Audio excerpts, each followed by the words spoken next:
When you buy one bottle of Omega XL, get another absolutely free. That's 2 bottles for only $39.95. Order right now and we'll also include a bottle of Vitamin XL D3 for whole body health absolutely free on your first order. We're so confident in the effectiveness of Omega XL that we back it up with a 60-day money-back guarantee. Order now and get 2 bottles of Omega XL plus Vitamin XL D3 for only $39.95. Act now. Friend, we at TBN want to bless you and your family with our greatest gift bundle. So, for your support of $40 or more, we'll rush you Max Lucado's hope-filled book, Because of Bethlehem. Realize the prophecy spoken just before Christ's birth through Robert Morris's 7 Words of Christmas. Be inspired to celebrate the true significance of this season by the Grahams this Christmas night and enjoy 3 DVD specials from VeggieTales. Thank you for helping us reach the world with the love of Jesus Christ. Millions of Americans are expected to head to the polls. Political atmosphere, certainly in this midterm, has shifted. Tonight, a special election night edition of Centerpoint. A nation awash in problems. Washington's leadership fighting over solutions with no common ground. This is a defining moment for the nation. Voters hustling to the polls. What do they want? Who will they choose to do it? Will it be a season of hope or hopelessness? We have the worst inflation that we've had in this country. This is the biggest source of political optimism for Republicans. Democrats could be in some trouble. Tonight, we will begin to find out.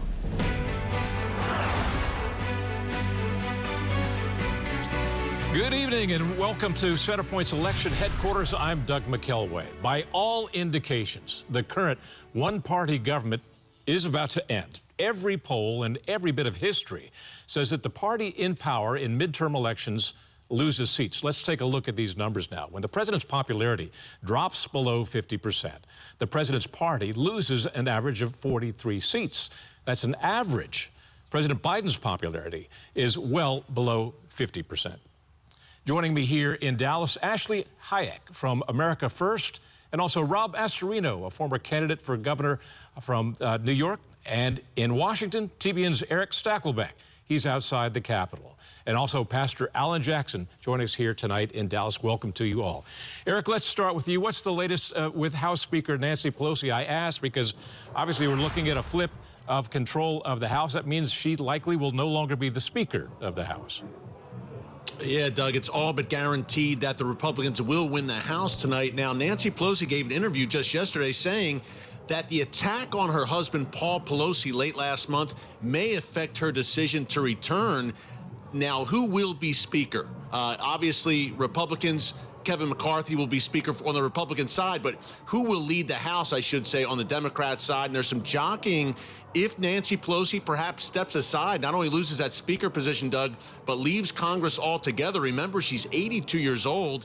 Steny Hoyer, the House Majority Leader, also 82. James Clyburn, the Democrat whip, 82 years old as well. So if there is a red wave tonight in the House, which appears very likely, Democrats will be calling for new blood to lead the House. And we have Hakeem Jeffries, Doug, from New York, is vying for Pelosi's spot, as well as Adam Schiff in California. But it appears clear that she will no longer be House Speaker after tonight. Turnout has been major, especially in Republican areas. And it looks like Pelosi, those days, and she's been counted out before, but this time at the age of 82. And again, she says that her husband, the attack on him really shook her, apparently, Doug. She was the supposed target of that attack, not her husband. So she appears very rattled by that. A lot of factors that seem to suggest that Nancy Pelosi will no longer be the Speaker of the House. No doubt rattled by that whole experience, and reasonably so. Probably likely rattled by the outcome of tonight's election as well. Eric, we'll be checking in with you throughout the evening. We are, of course, at Trinity Broadcast Network, so we're going to turn to Pastor Alan Jackson next. One thing I do know, I have a lot of questions about the mystery of God, but I know he is not political. No, we have to believe God transcends politics. You know, and the obvious part of tonight is we're tracking a political process and political outcomes. But I think we also have to remember we're watching the Spirit of God move in our nation. It's a referendum in many ways on the health of the church. Liberty and freedom come from God, not from governments. And I believe God has been awakening his people. We've been asleep for too long.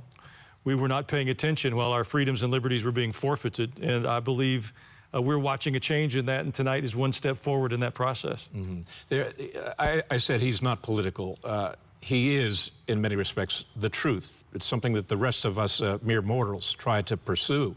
And I suppose that's what we're really trying to pursue. The American public and the American form of democracy is a pursuit of the truth. That's a good thing. Absolutely. And I think we have to separate politics from current events. I don't believe God advocates for a party or a particular, even a platform, but I believe what's happening in our world is very much the story of the church, and we have to have the courage to talk about it. In Daniel chapter 2, Daniel said God raises up leaders and he puts them down. And we have to believe that. If God isn't involved in the fabric of our lives, our faith is theoretical and it's useless. So tonight's a spiritual referendum just as much as it was one on political parties. We'll be checking in with you throughout the evening. Really appreciate this perspective that we have, this unique perspective that no other network is going to have tonight. Let's turn to Rob Astorino. He is a former gubernatorial candidate in the state of New York on more than one occasion. Also the county executive, former county executive of Westchester County, a prominent county just north of New York City. Rob, thanks so much for joining us tonight. It's great to be here. We're watching 12 races right now because the polls just closed in Kentucky. And we'll go through the list, and I tell you, it's going to be, I think, Doug, a big red wave tonight, and we're going to start to see that. Now, this one is pretty easy to call early, and they did. Rand Paul is going back to the Senate for 6 more years. And then the one in Florida, I think, is going to be really interesting. DeSantis and Chris, I don't even think it's going to be close, but we'll find out if Charlie Crist can make a comeback. And, of course, on the Senate side, you got Marco Rubio against Val Demings, and the expectation there is that Rubio would win as well. All eyes are on the Peach State. You've got the rematch, Brian Kemp against Stacey Abrams. And the polls have Kemp winning and winning big. And if that happens, you got to expect that would help Herschel Walker, who's running in the Senate race against Raphael Warnock. That could determine who controls the upper chamber in D.C. In South Carolina, they've called it already for Tim Scott. He beats Christy Matthews, so a good win for Tim Scott. Many feel he could be a vice president or potentially even president if he decides to run. On that note, whatever person finds himself in a leadership role here would be a fool not to pick Tim Scott. He's great. He's just absolutely fantastic. Yeah, he's great. I've seen him speak. He's overlooked wonderful. Oftentimes. Yes, he is. Quiet. In Ohio, this is another battleground state which has really been trending red over the last several cycles. Tim Ryan, who has tried to portray himself as sort of middle of the road against J.D. Vance, and that's going to be a toss-up. And then we've got 2 Virginia races in the House, which is very, very important. The Luria and Kiggins race in 2, and in District 7, you got Spartanburger against Vega in the D.C. suburbs. So a lot of races that the numbers are going to be coming in real soon. 12 states already. The polls are closed. Let the counting begin. It's really important, I think, this Rand Paul race, although the outcome of that was not in doubt.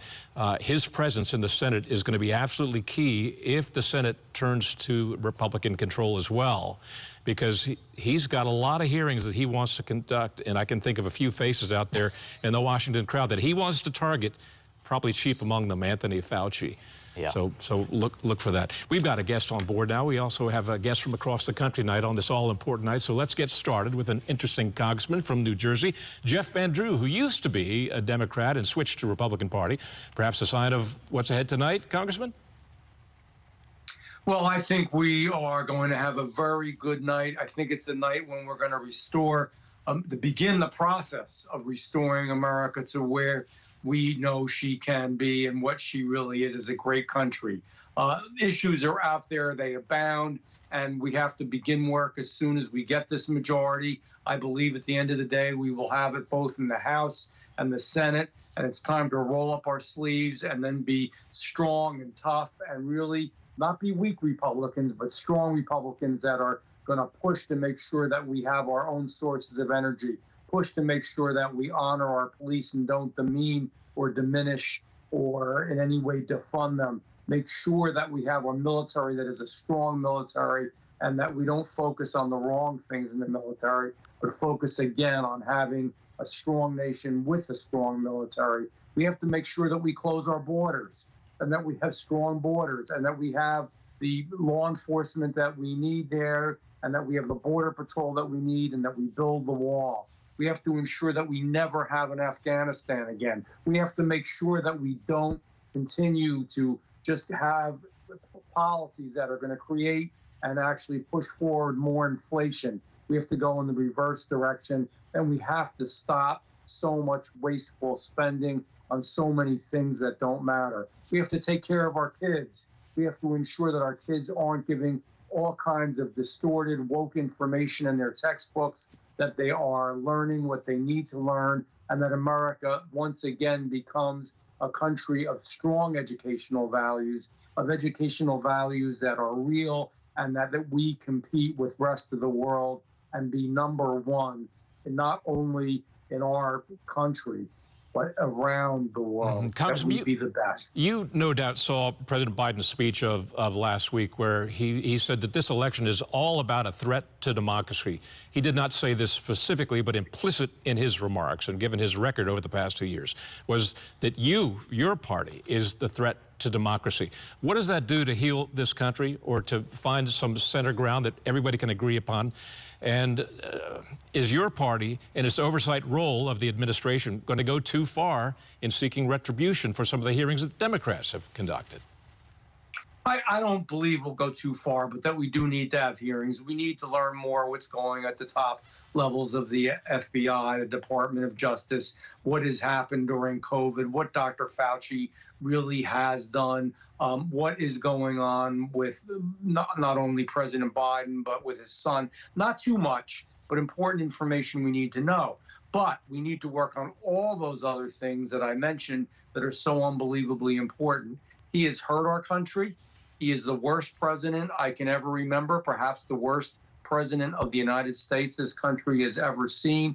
And the harm to democracy, the threat to democracy, is not Republicans. We're here to save democracy. The threat to democracy is Joe Biden, his policies, and the majority policies. And that's why Nancy Pelosi is leaving. She's seen a lot of scary things in her life. Most of them have been promulgated by her. But nevertheless, she's leaving because she doesn't want to see a new America, the America we've always known. She wants to go to something different. Let me say this real quick. These Democrats and others, many of them, most of them, want to change the fabric and the substance of the America we know and love, and it is time we bring America back home. Real quickly, is that why you switched parties? Yes, I switched parties because I was a conservative always. I was a conservative Democrat. The Democratic Party has gone way to the left, does want to change the fabric of America, really is more of a socialist party now for real. And that's not hyperbole. And that was something I didn't want to be part of. Plus, I certainly didn't want Donald Trump to be impeached. I would not vote for it, even though the rest of the party did. And I did not vote for it. And I was proud that I did the right thing. Congressman Jeff Van Drew, thanks for taking some time for us tonight. Really appreciate it. Thank you, sir. All right, let's turn to Ashley Hayek right now. Ashley, you're a West Coast girl, I found out, so I want to turn to a West Coast state. You crunched the numbers. We've had some problems tabulating the numbers in one Western state, that being Arizona, where 20% of the tabulation machines in Maricopa County, which is the most populous county in Arizona, population of 4.5 million, have been throwing ballots out. Apparently that problem has been corrected, as I understand it now, but certainly a problem, and it doesn't do anything to engender people's confidence in the election system. Absolutely not. And so I think, first of all, if you're voting in Arizona, stay in line, vote in Arizona, make sure that your vote is counted. We do have actually pastors on the ground in Arizona right now, watching the polls, making sure everything is going the way that it should, and that people can have safe and free and fair elections, because that's what the American people deserve. But Arizona is a really promising state. If you remember, a big reason that Republicans are positioned to take Congress is because Joe Biden faced a 53% disapproval rating and he really prevailed by winning just 0.3% in Arizona, 0.3%. So with those numbers and with his abysmal polling rates today, approval rates, I guess disapproval ratings today, we should take Arizona. Interesting little factoid from Arizona while we're on the subject of that state. John Ralston, who knows a lot about elections in Arizona, he follows it very, very closely, or excuse me, Nevada, very, very closely. Excuse me, I'm conflating Nevada with Arizona. Let me ask you about another western state, Nevada. This is from John Ralston, who follows politics in that state very closely. Democratic turnout in Clark County, which is where Las Vegas is now 45%. Keep in mind that this is a heavily unionized city as well.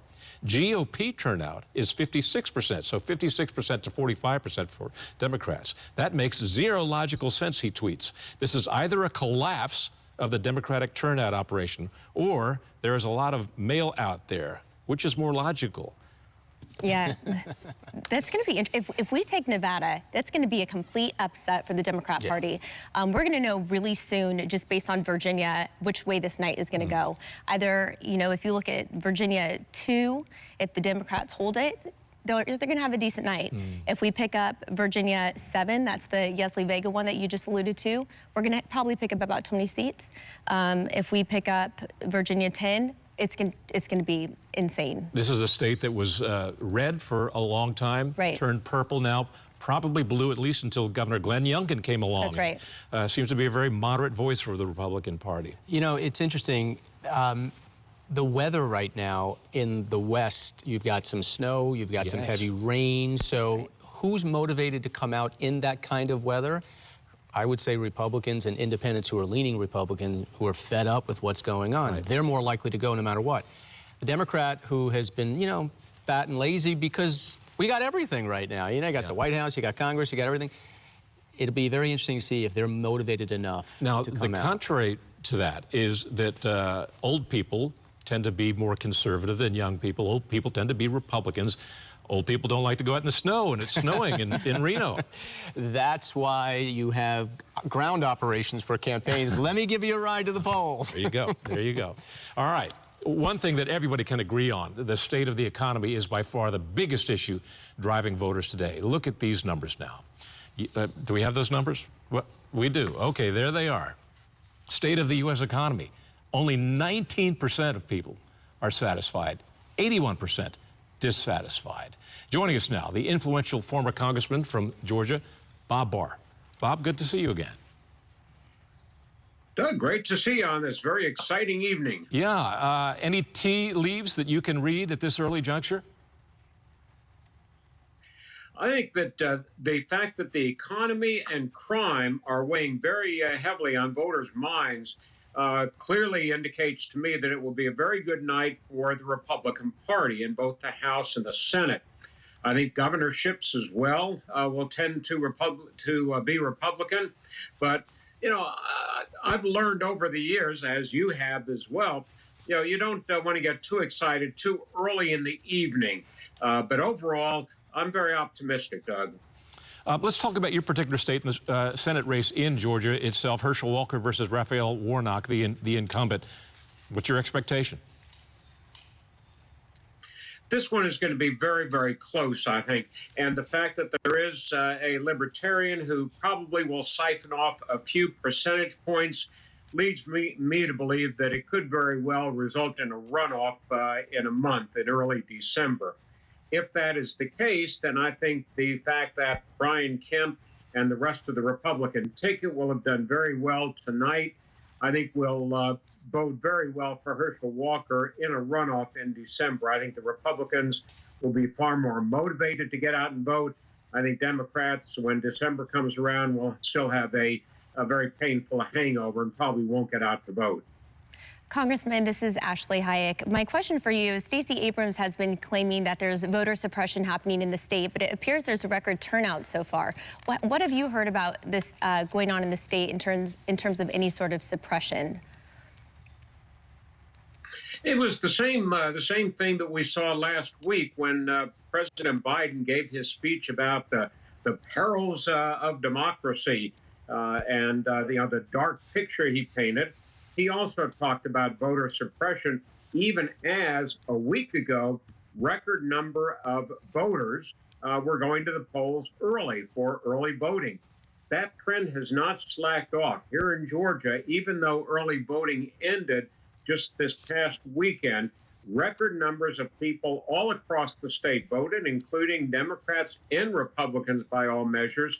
So this nonsense about voter suppression is just nonsense. And hopefully, after Stacey Abrams loses this race, the same as she did 4 years ago, will put that to rest for at least a while. Congressman, if Warnock is going to win, he needs a huge turnout in the city of Atlanta.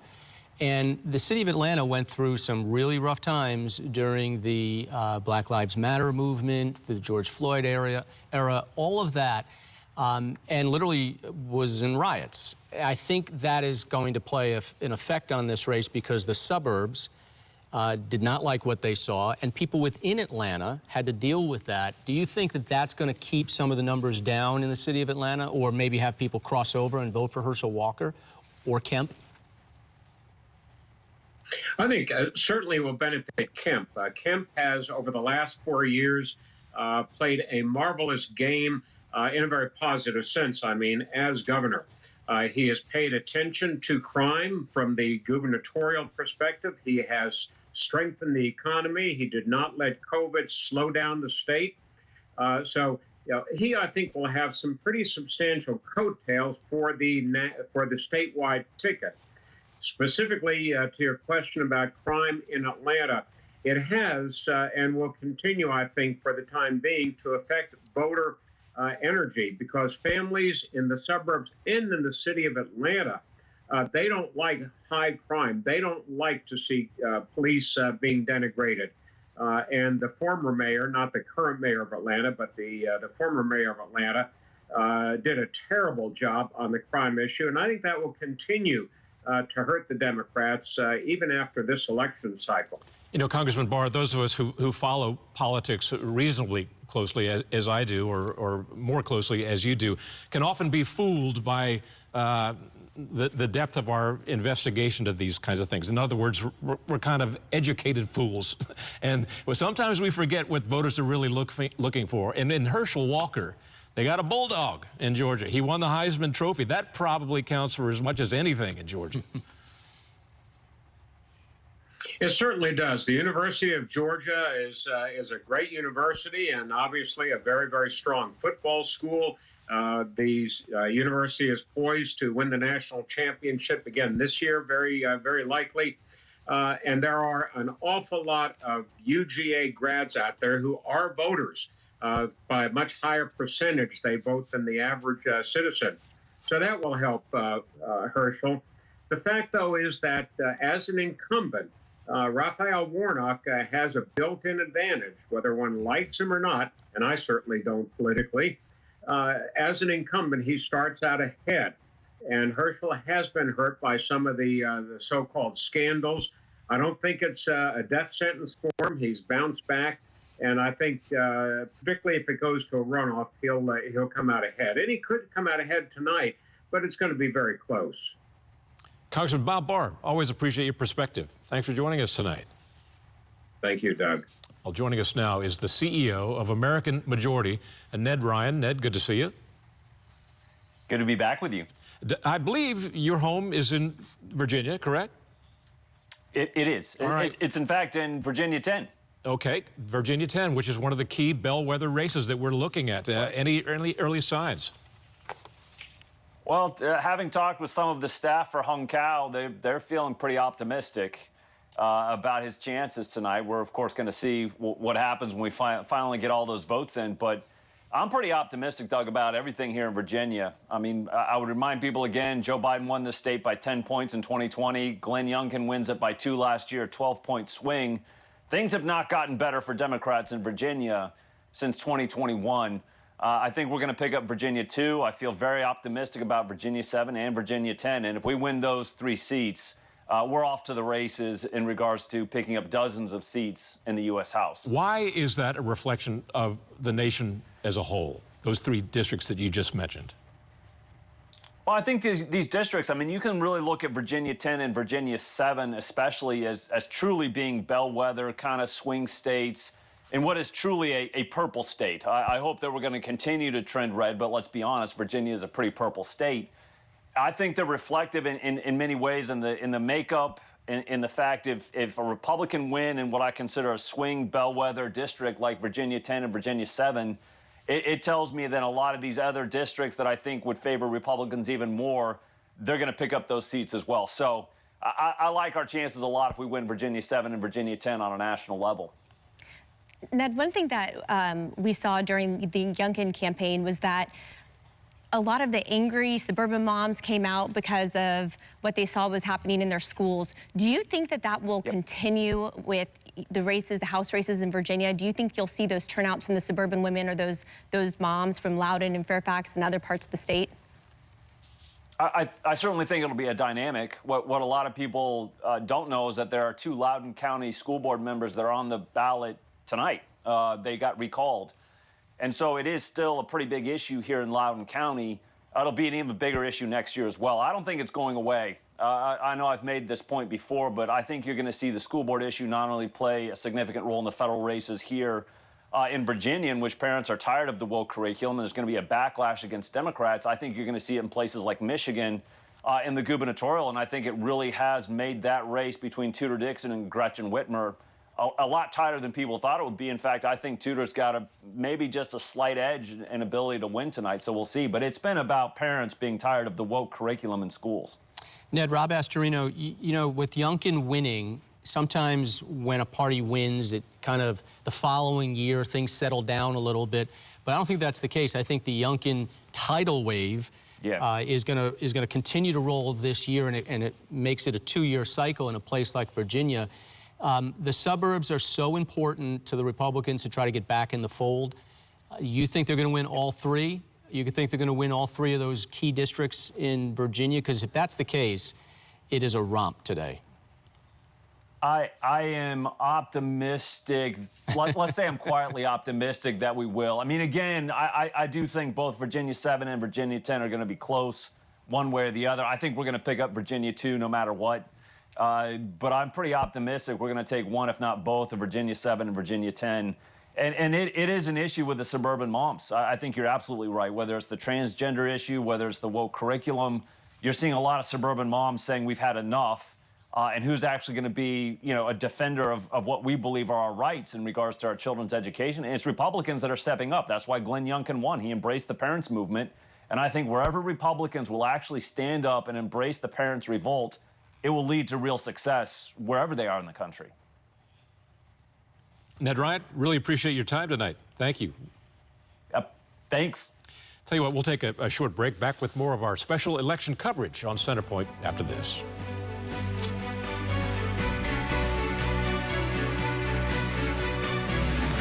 As we naturally age, many people are getting zero amount of this incredible and unique substance. That's when we start seeing an impact in our joints, skin, nails, and even our digestion. People ask me, Dr. X, what is the #1 supplement I should be taking? My answer is multi-collagen protein. I love the multi-collagen protein, and I've seen huge benefits. I went from having joint discomfort to where now I have freedom of mobility that I did not have. I've been able to work out more. I've had the energy. Ancient Nutrition provides us with the right supplements that we need in order to be strong, healthy, and to do the things that God has actually called us to do. Call the number on your screen and get a free bottle with your preferred customer order, a value of over $50 free. When you call and purchase, you are helping to spread the gospel around the world by supporting TBN. Call the number on your screen or go online now. Every day, people are being given hope. Hope that is brought to them by a ship unlike any other, Mercy Ships. The largest floating civilian hospital in the world, with volunteer medical staff and crew who donate their time. With the addition of our newest ship, Global Mercy, we need volunteers to join us in our mission. Whether you can join with us as a volunteer or in prayer, we cherish your support. To learn more, visit mercyships.org today.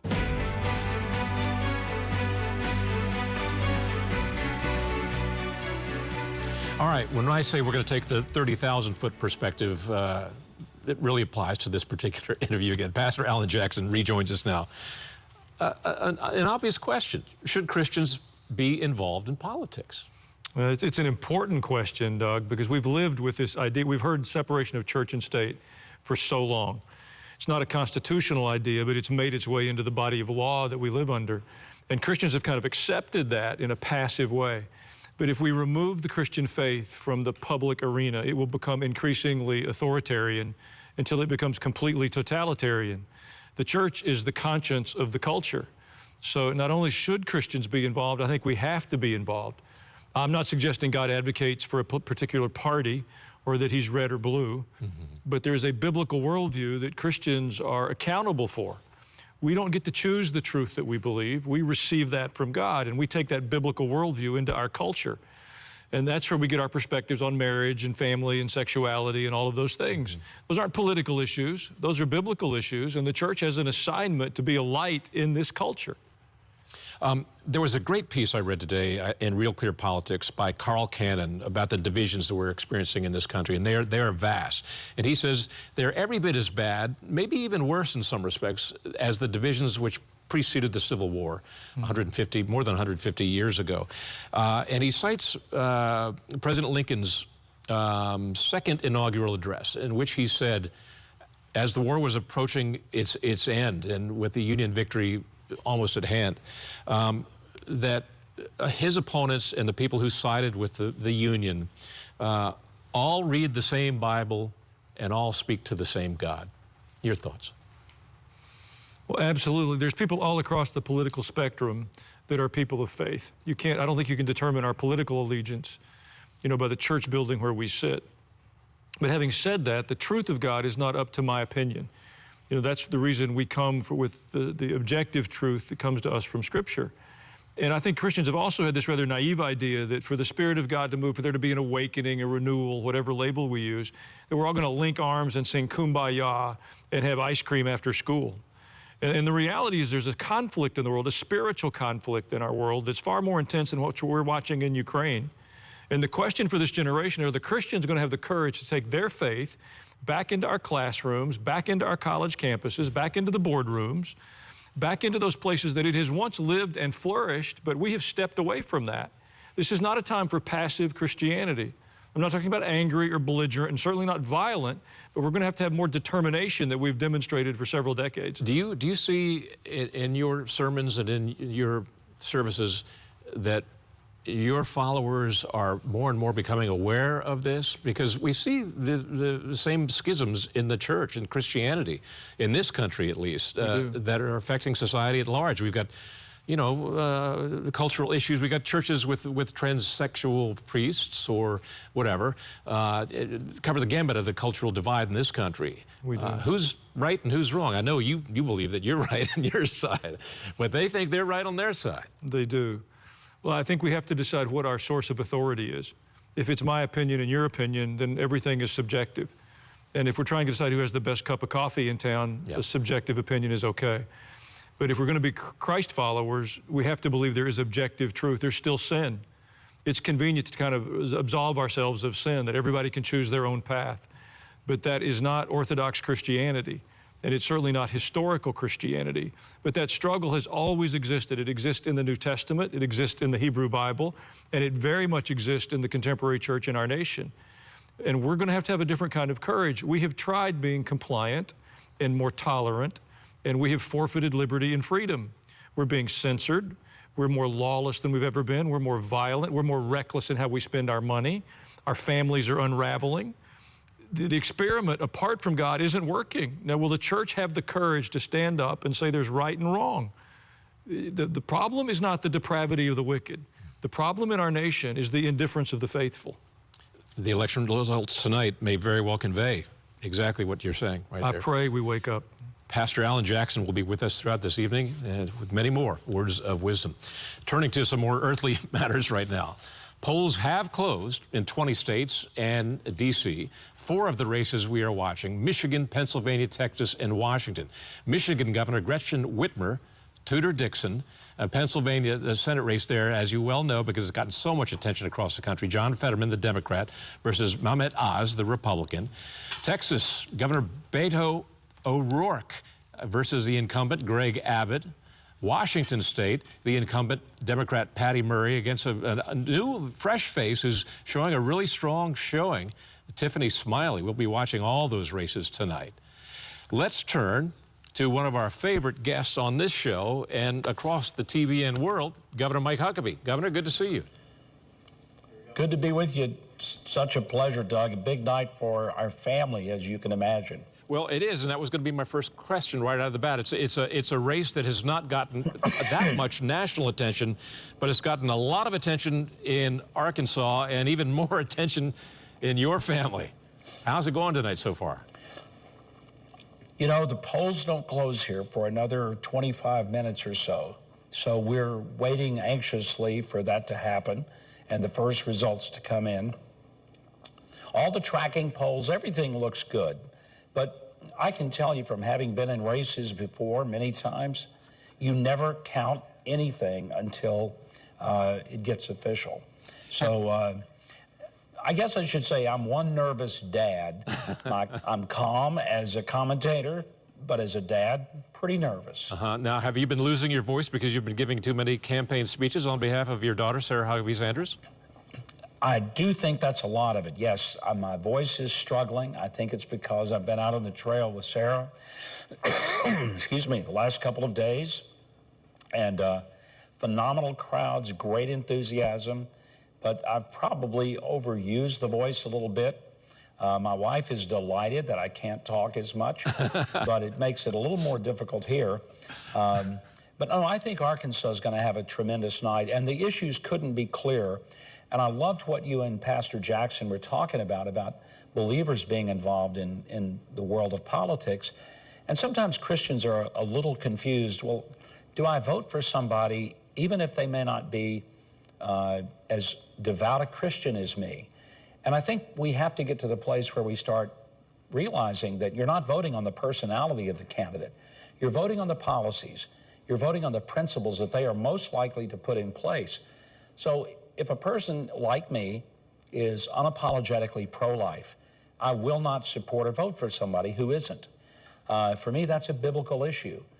So there may be someone I vote for that would never sit by me in church on Sunday, but when it comes to the life issue, they're consistent and they are a conviction pro-life person. That matters to me. Well, Governor, you said that your wife is glad you're not doing as much talking right now. In most American households, it's the other way around. So I'll get in trouble for saying that. But in any event, I'm going to give your voice... Yes, you will. Yes, I will. I'm going to give your voice a break here so we can hear that of your daughter as she went to vote this morning. We feel awesome. I mean, look at the enthusiasm of the people here, and we have seen this in every corner of the state that we've been to over the last 2 years, and that has only grown as the campaign has gone on. So we feel really good about where we are today and look forward to a huge victory tonight.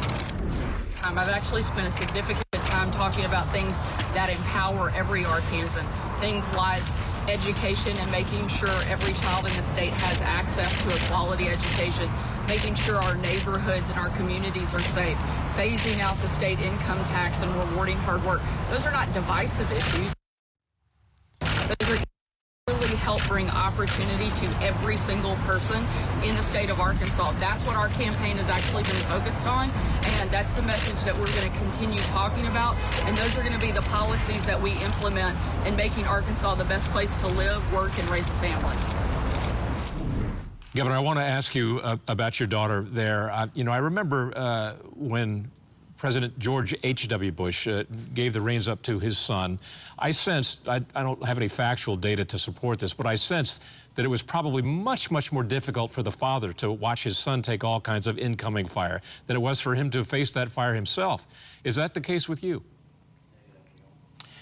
It's never pleasant to watch your child being attacked by people that don't know her. And so they say things about her that you know aren't true. And sometimes they're being deliberately hurtful. They're being vicious and unkind and saying things that they would never say to somebody that they even got to know a little bit.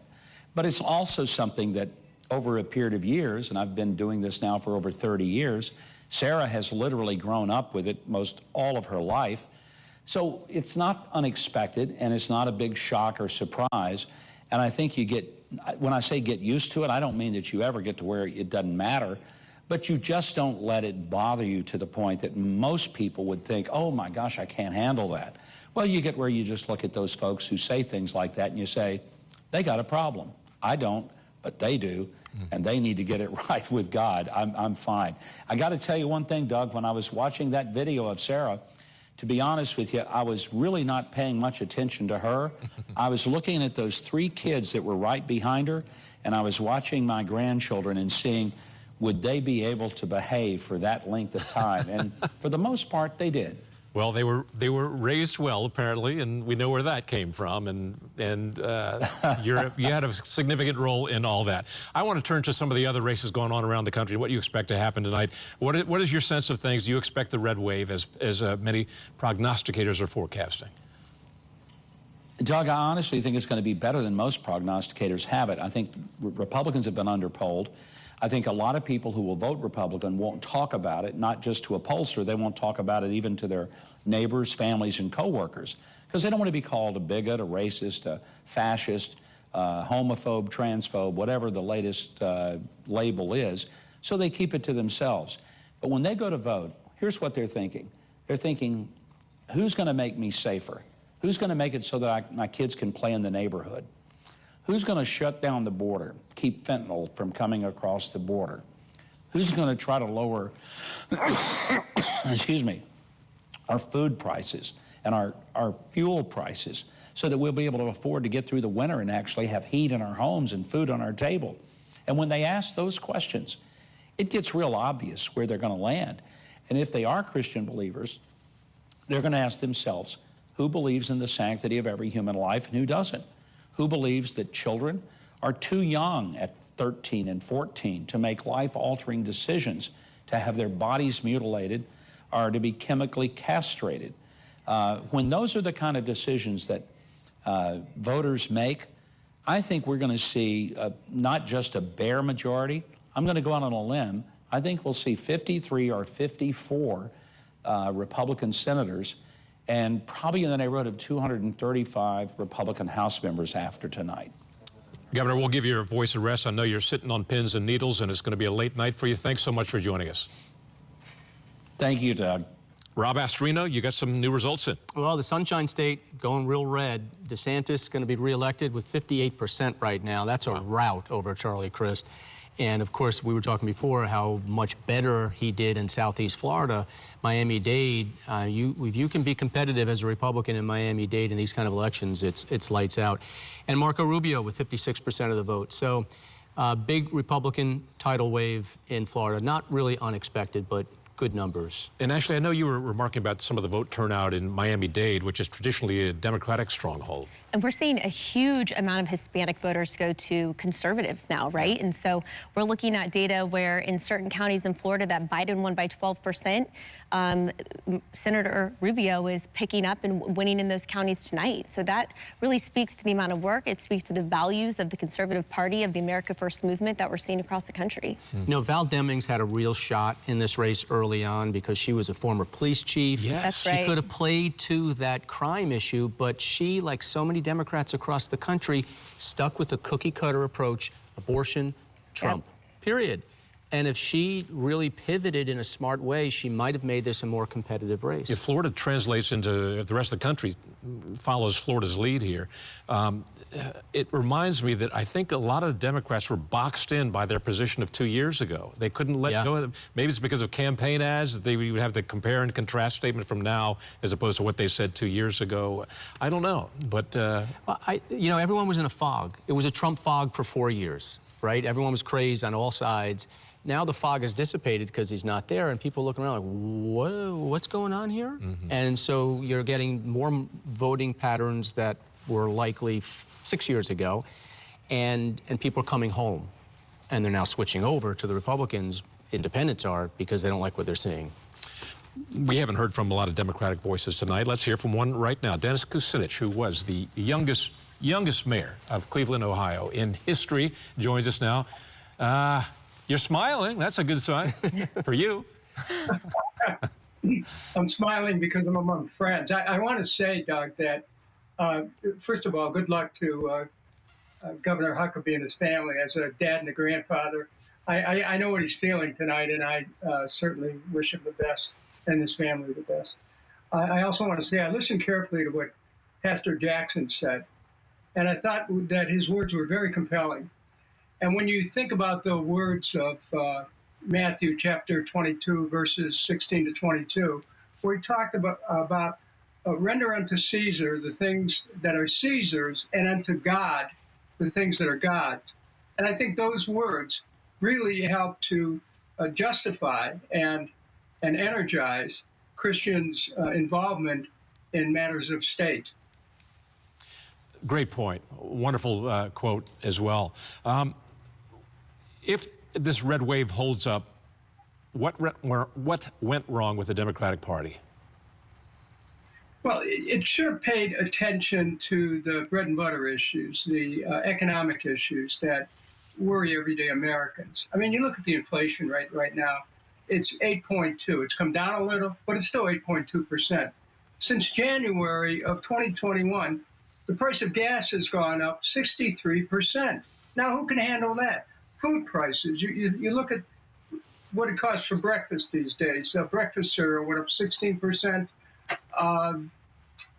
Meat, poultry, eggs have gone up over 8%. Eggs, a staple of a lot of families, breakfast, 39%. And, butter, almost 25%. Every time someone goes shopping, every time someone goes to a gas station, they're hit with the reality of this economy. And the Democrats needed to do something about it. They didn't. Interest rates are the highest since, I think, 2008.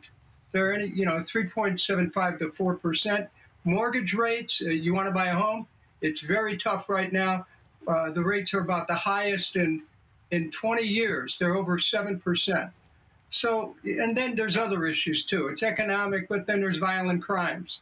The Democrats, I don't believe, have had enough of a positive response towards crime issues. And then, of course, the issue of abortion, which is something that there's a lot of opinions on in this country. It did move voters in this election, but I think that overall, when the returns come in, you'll see that the American people are very concerned about their economy, about their household, about their ability to survive. Congressman, don't go anywhere. Stay where you are. We will be back with more right after this.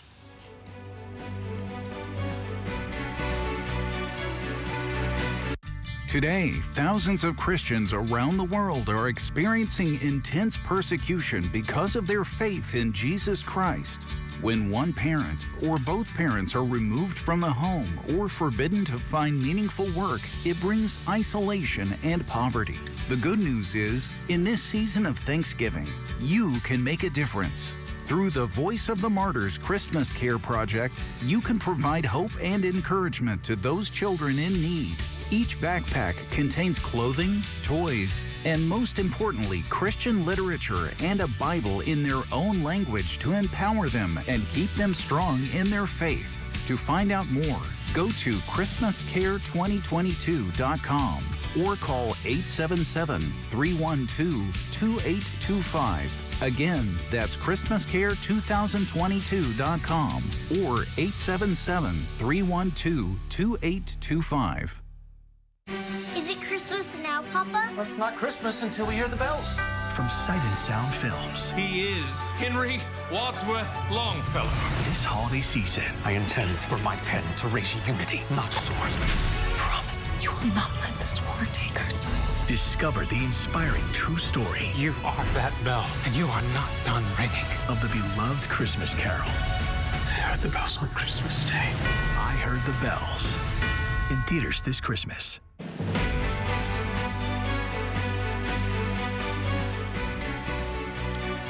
All right, back with more now. Let's turn to Ashley for more questions of Mr. Mayor Kucinich. Yeah, so my question is, we saw President Biden campaigning, in Ohio leading up to the election. Do we think that that actually helped the candidates in Ohio, or do you think that may result in maybe them not doing so well?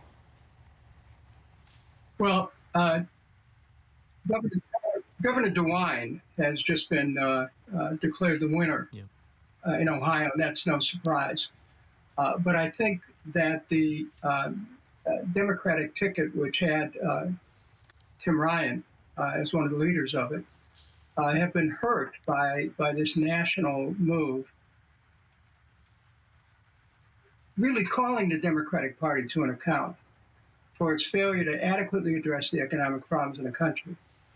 And so in Ohio, it's already been declared that Governor DeWine won re-election. But I think you're also going to see it being a very difficult night for most Democrats all the way down the ticket. Congressman Rob Astorino, Ohio was always considered the bellwether state. You ran for president, and every presidential candidate, especially Republicans, you have to win Ohio. And it is clearly drifting right over the last several cycles, and probably is a red state, I would say. So you have DeWine, who is reelected, the J.D. Vance race against Tim Ryan. If that goes to J.D. Vance, it is likely the Republicans will take the Senate. And I think that foments a redness about Ohio for quite a while. Do you agree? Well, let me just say that, yes, Ohio has become more red, more Republican, more conservative in its voting. But the Democratic Party helped to create that, because Ohio used to be critical to the nation's strategic industrial base. Steel, automotive, aerospace, shipping, absolutely essential to our national defense. And what's happened is that we've seen those industries be whittled away as a result of trade agreements like NAFTA, the General Agreement on Tariff and Trade, and China trade, which were all supported by many Democrats. So when you get right down to it, people have basically voted in a way that says, look, you're not looking, we want somebody who's going to look out for economic interests. Now, this is where Tim Ryan's campaign should have clicked. But I think that the wave that's building tonight is one of the things that he certainly had to be caught up in Ohio. And it looks, I would tend to agree that J.D. Vance looks like he's moving towards victory as the returns come in. But also tonight, keep an eye on Georgia, which could go Republican, and Nevada, which could go Republican, and who knows, maybe Pennsylvania as well. See the early numbers, pay no attention to those, because that could be Cleveland coming out. You never know where the votes are coming, but that will tighten up a lot as the night goes on. It's fair to say that you're a liberal at heart, right? And I ask that because... I don't know, I see myself, I've been described that way, but I've always seen myself as being a centrist, being right in a mythical center of American politics, because I'm not a party guy. I don't really care what the party says. I've often, I've been very independent in my approach. And, I'm not somebody who says, well, the Democratic Party waved the flag. On the other hand, Republicans in Congress knew me as one who would reach across the aisle and build relationships and friendship, and as a result, on occasion, change policies as well. So, that's the approach that I take. I asked you that only because I'm wondering, from your perspective, where the party that you were part of, represented, where it's gone, the Democratic Party. And does it scare you to some extent that the AOCs of the world were driving the train for quite a while and maybe drove it off the track for the whole party this cycle? Well, aside from personalities, I'd like to just focus on the economic issues and the things that move people in their everyday lives. And I think right now we're in a continually dangerous place. The first month of the new fiscal year showed America going $83 billion further into debt.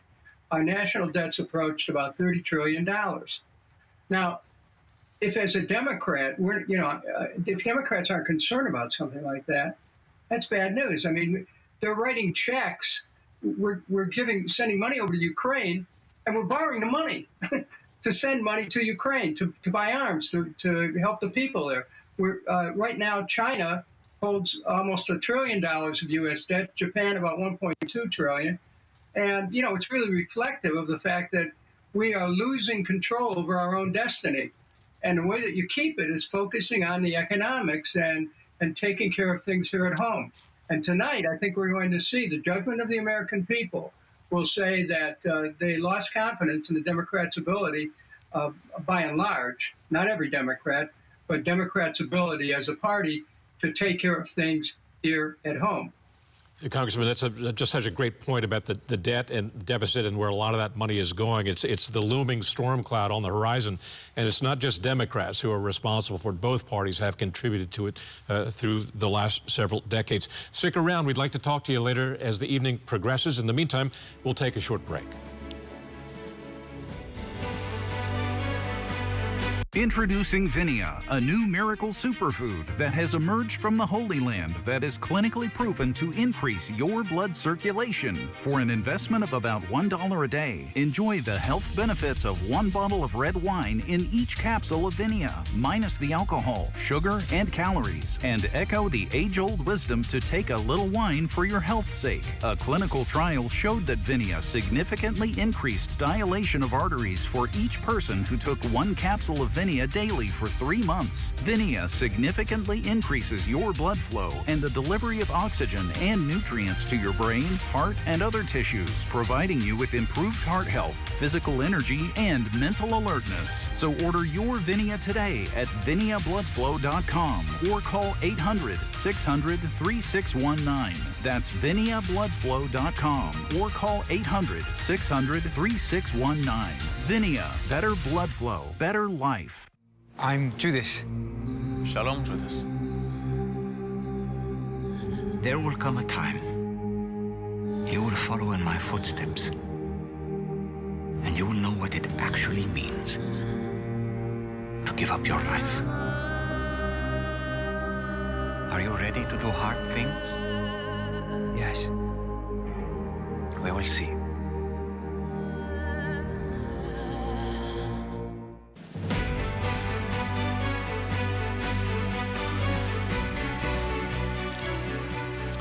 Welcome back to Centerpoint Special Election coverage. We've got a new race to call. Chris Sununu in the state of New Hampshire, the governor, the incumbent governor in the state of New Hampshire, is likely to win re-election. Let's check in with our Eric Steckelbeck in Washington for the latest from there. Doug, here in Washington, D.C., but this election is obviously being decided in small towns, cities around the country where the massive turnout is a big indicator on the GOP side. We've had voters, Doug, frankly infuriated on a few issues. Number one, rising crime from coast to coast. Number two, inflation, pain at the pump, rising gas prices. But I think a key thing here, Doug, is what's happening in America's schools. We saw this last year in Virginia when Glenn Youngkin was elected governor on the Republican side.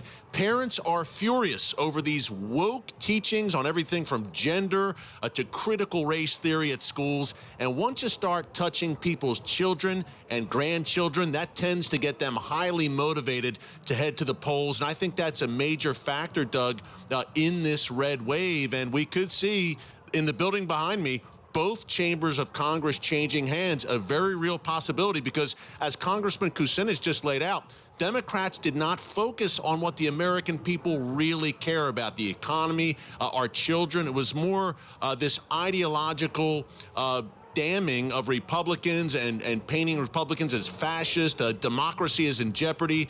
And the American people didn't want to hear that. And they're going to the pump and they're seeing gas prices through the roof. They're trying to buy food and household items. Inflation's killing them there. So that's not the message they wanted to hear. And then the tipping point, of course, crime, not only in big cities, Doug, but in small towns, increasing from coast to coast. And again, when you touch people's children and you try to cut parents out of decisions about their children and the schools, you've got a big problem, and you may have a red wave. Indeed. Eric Stackelbeck in Washington, D.C. Thanks very much. Great perspective there. Let's turn now to Eric Eggers of the Government Accountability Institute in Tallahassee, Florida. Eric, thanks for joining us. Hey, Doug, it's great to be with you again. Let's talk about the most recent news out of the state of Florida, which is we can project that Governor DeSantis and also Senator Marco Rubio will win their respective races. Any observations? Well, I think what's happening in Florida in terms of Governor DeSantis' margin of victory, or at least what's projected to be a margin of victory, is literally and truly historic. You have to remember that while Florida has been governed by a Republican for the last 20 years, actually 24 since Jeb Bush won election in 1998, but there was 100 years in which Florida could not win, or Republicans could not win the gubernatorial election in the state of Florida. The current record for margin of victory is 13 points, so that Governor DeSantis is anywhere from 15 to 20. He's literally going to make history in the state of Florida. And I think your previous guest touched on a couple of key themes. Governor DeSantis has led with courage and conviction on several fronts, but I think it starts and stops with parents. Governor DeSantis let Americans live their lives, let Floridians live their lives, but mostly he let parents send their kids to school. I know many people that did not vote for Governor DeSantis 4 years ago, but absolutely voted for him today because they were able to send their kids back to school when people in states like California and other blue states across the country could not. And then he's also courageously defended parents' rights to have a say over what type of content their kids are learning in school. They're not going to teach things like gender ideology. They're not going to teach things like CRT. So I think that that's absolutely correct, and that's why Ron DeSantis is literally making history in the state of Florida tonight. This is Ashley Hayek. Would you say that this election is a referendum on the COVID policies that we've seen, as you alluded to just now, across the country? Absolutely. I mean, think about what happened. We've talked a lot about the difference in lived realities based on state to state. I think maybe for the first time in American history, I have family live in California, and what they did in California for the 2 years under COVID lockdown versus what my family and I were able to do in the state of Florida couldn't be more dramatically different. So I think people that were forced to suffer under tyrannical and potentially unconstitutional lockdowns and COVID policies that kept them from living their lives, just existing, waiting for people to tell them when they could go out and then telling them what shots to give their children versus free states like Florida. I think you absolutely are seeing a difference. The people that chose freedom are being rewarded, and the people that didn't are not. Eric, Rob Astorino, a New Yorker, and why I say that is because so many of my fellow New Yorkers are now in Florida. And the Republicans who have been, fleeing New York and in many other states, they're going to red states or making states redder, and Florida is a recipient of that, where you saw a lot of the registrations, the new registrations, they're Republican. And it's going to be interesting to see how that plays out and when the analysis is done in certain counties where a lot of New Yorkers fled to. If DeSantis did much better than expected, I suspect that's the case. And you also have, as Ashley mentioned earlier, the Hispanic vote, which is really solid now towards Republicans. And in Florida, you've got not only Cubans, but Venezuelans who are also voting strict Republican these days. You know, Rob, I have to tell you, as somebody that drives every day in the state of Florida, we've noticed all the New Yorkers that have come into our state. So, but we're here to deal with it anyway. But you're absolutely right. I mean, look at what's happening in Miami-Dade.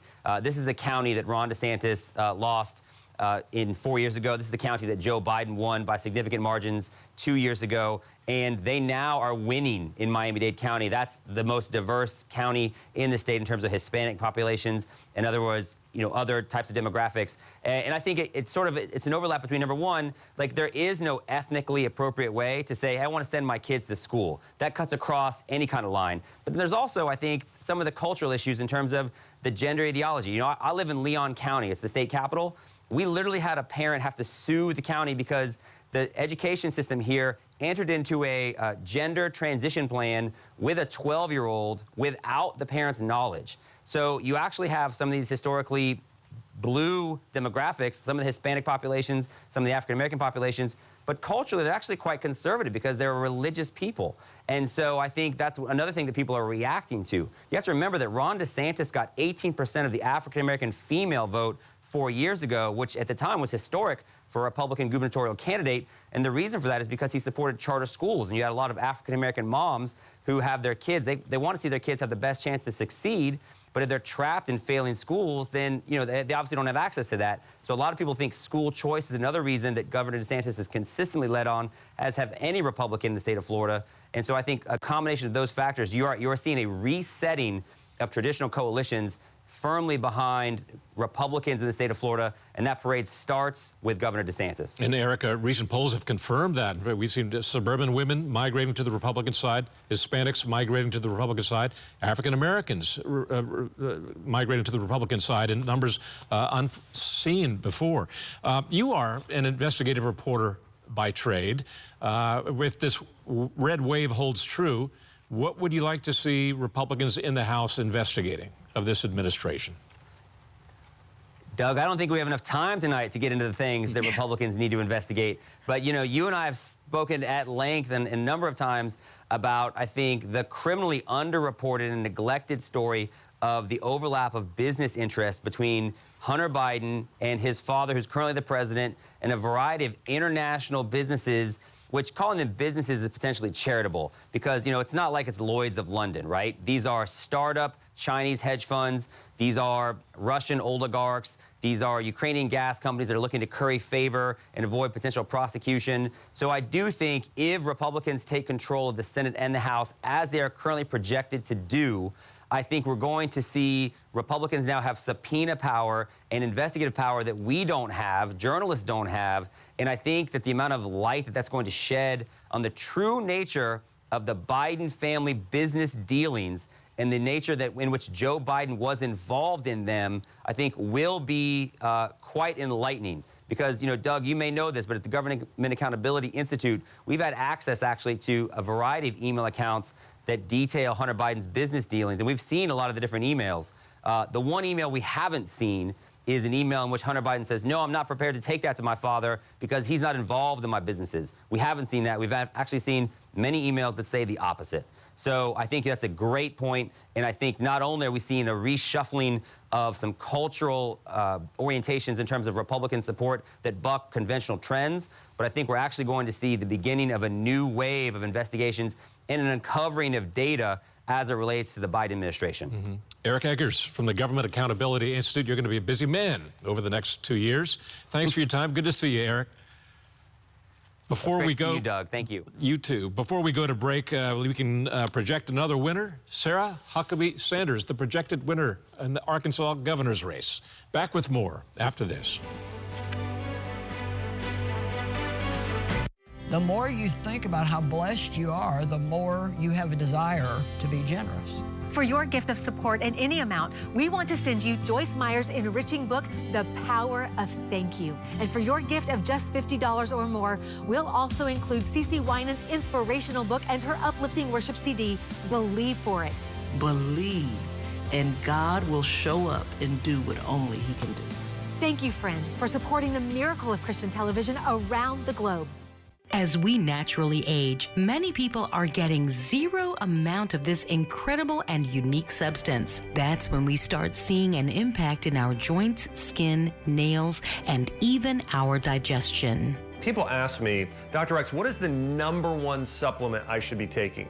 My answer is multi-collagen protein. I love the multi-collagen protein, and I've seen huge benefits. I went from having joint discomfort to where now I have freedom of mobility that I did not have. I've been able to work out more. I've had the energy. Ancient Nutrition provides us with the right supplements that we need in order to be strong, healthy, and to do the things that God has actually called us to do. Call the number on your screen and get a free bottle with your preferred customer order, a value of over $50 free. When you call and purchase, you are helping to spread the gospel around the world by supporting TBN. Call the number on your screen or go online now.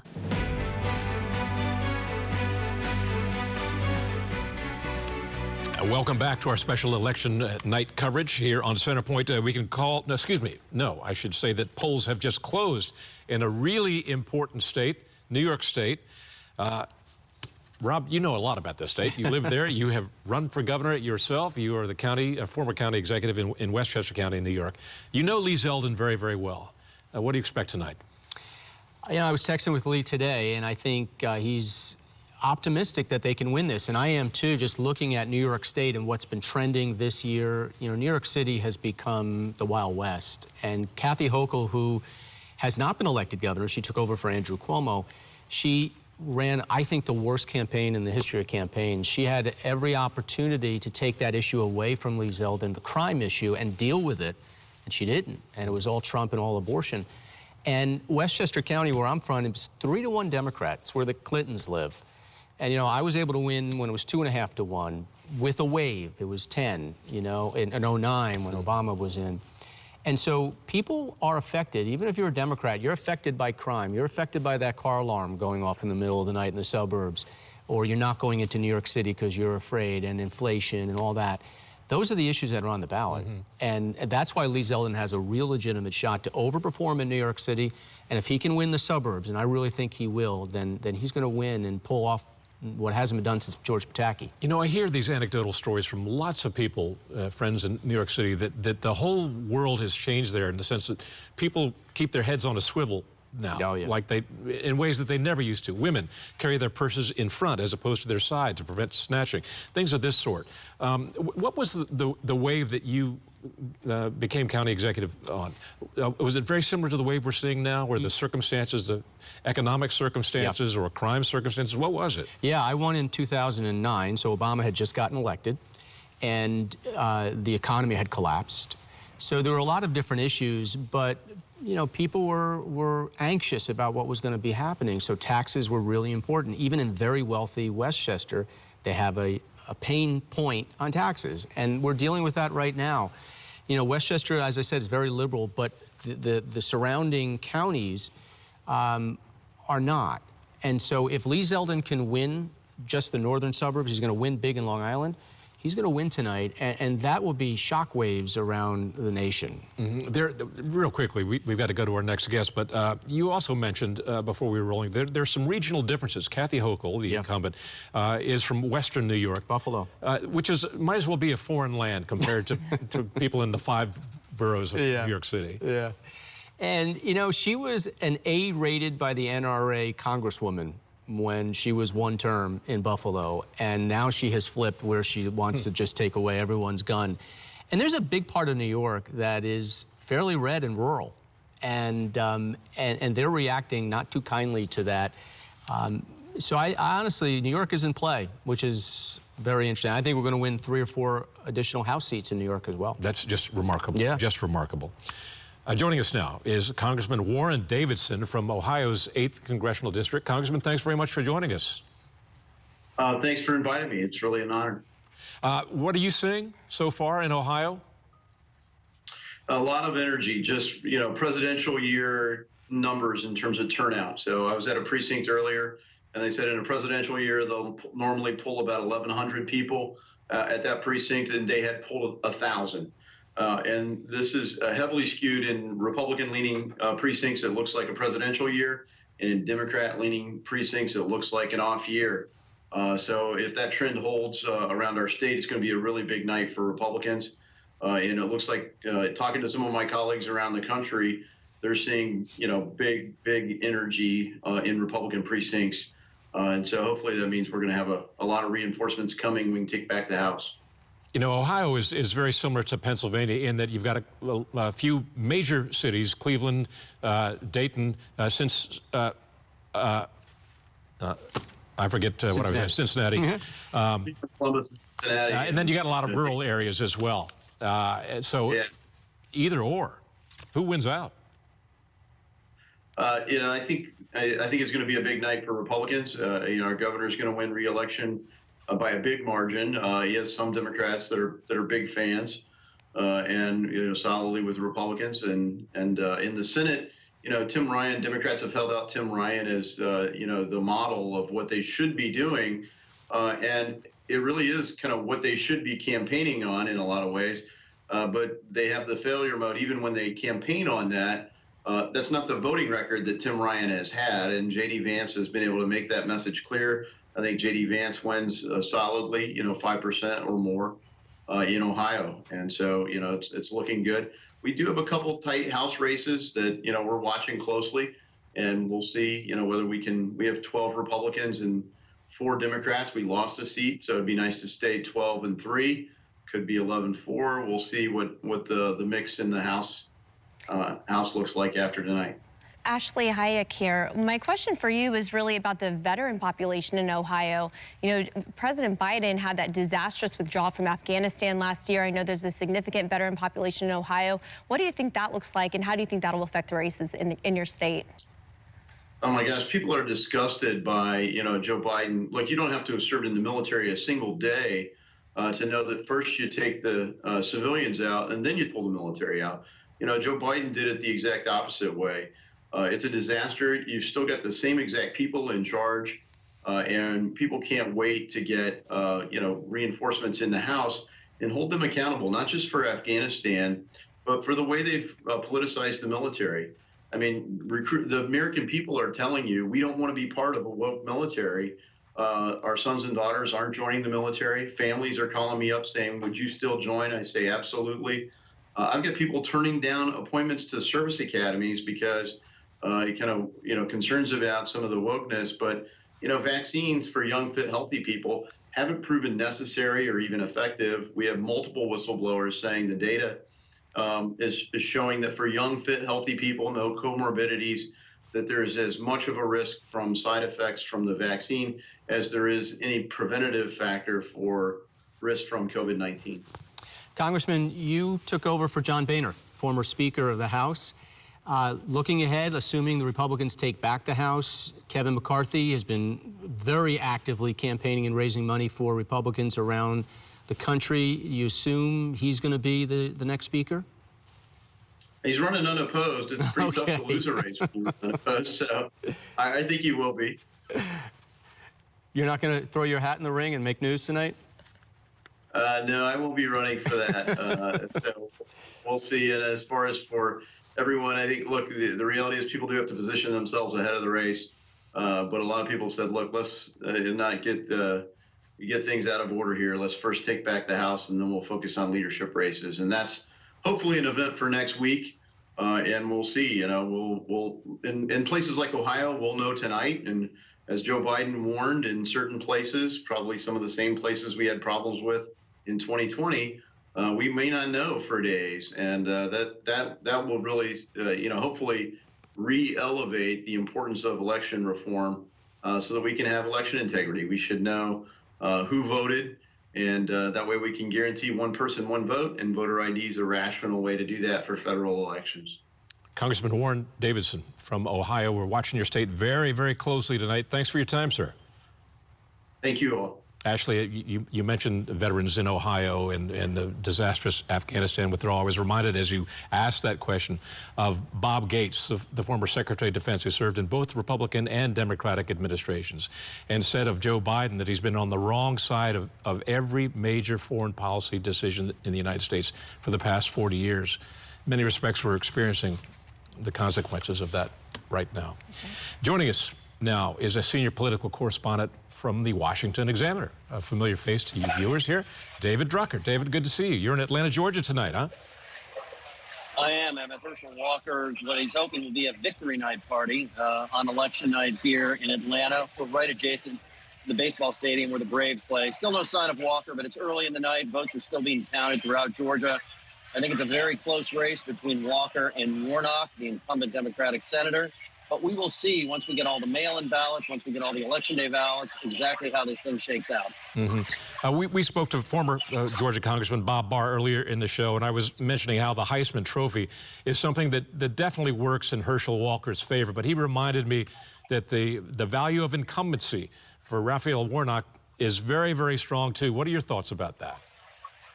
Well, it's true. Incumbency is often a benefit, but Raphael Warnock is running in a state where Joe Biden's job approval ratings are worse than his national average, which aren't so great to begin with. He's below 40% here. And so what Raphael Warnock has to do is outrun Biden by 10-plus points. He's really run a remarkable race when you think about it, because this thing is really neck and neck, has been throughout the campaign. Meanwhile, Governor Brian Kemp is giving more tailwinds to Herschel Walker. He's expected to win over Stacey Abrams, his Democratic challenger, rather comfortably. It might be somewhat close, but it's not in doubt. And so I just think it matters. It matters as to whether or not Herschel Walker was able to put to bed some of those doubts that arose after stories broke that were alleging he had paid for abortions for some of his ex-girlfriends years ago.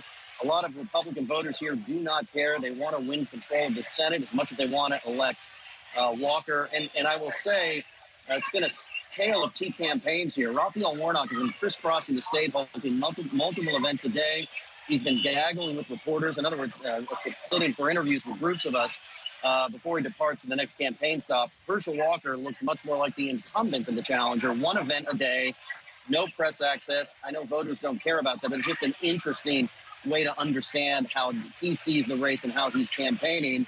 He delivers his stump speech, a lot of fanfare, and then he departs one event the next day. And so that's how it looked in the final days here.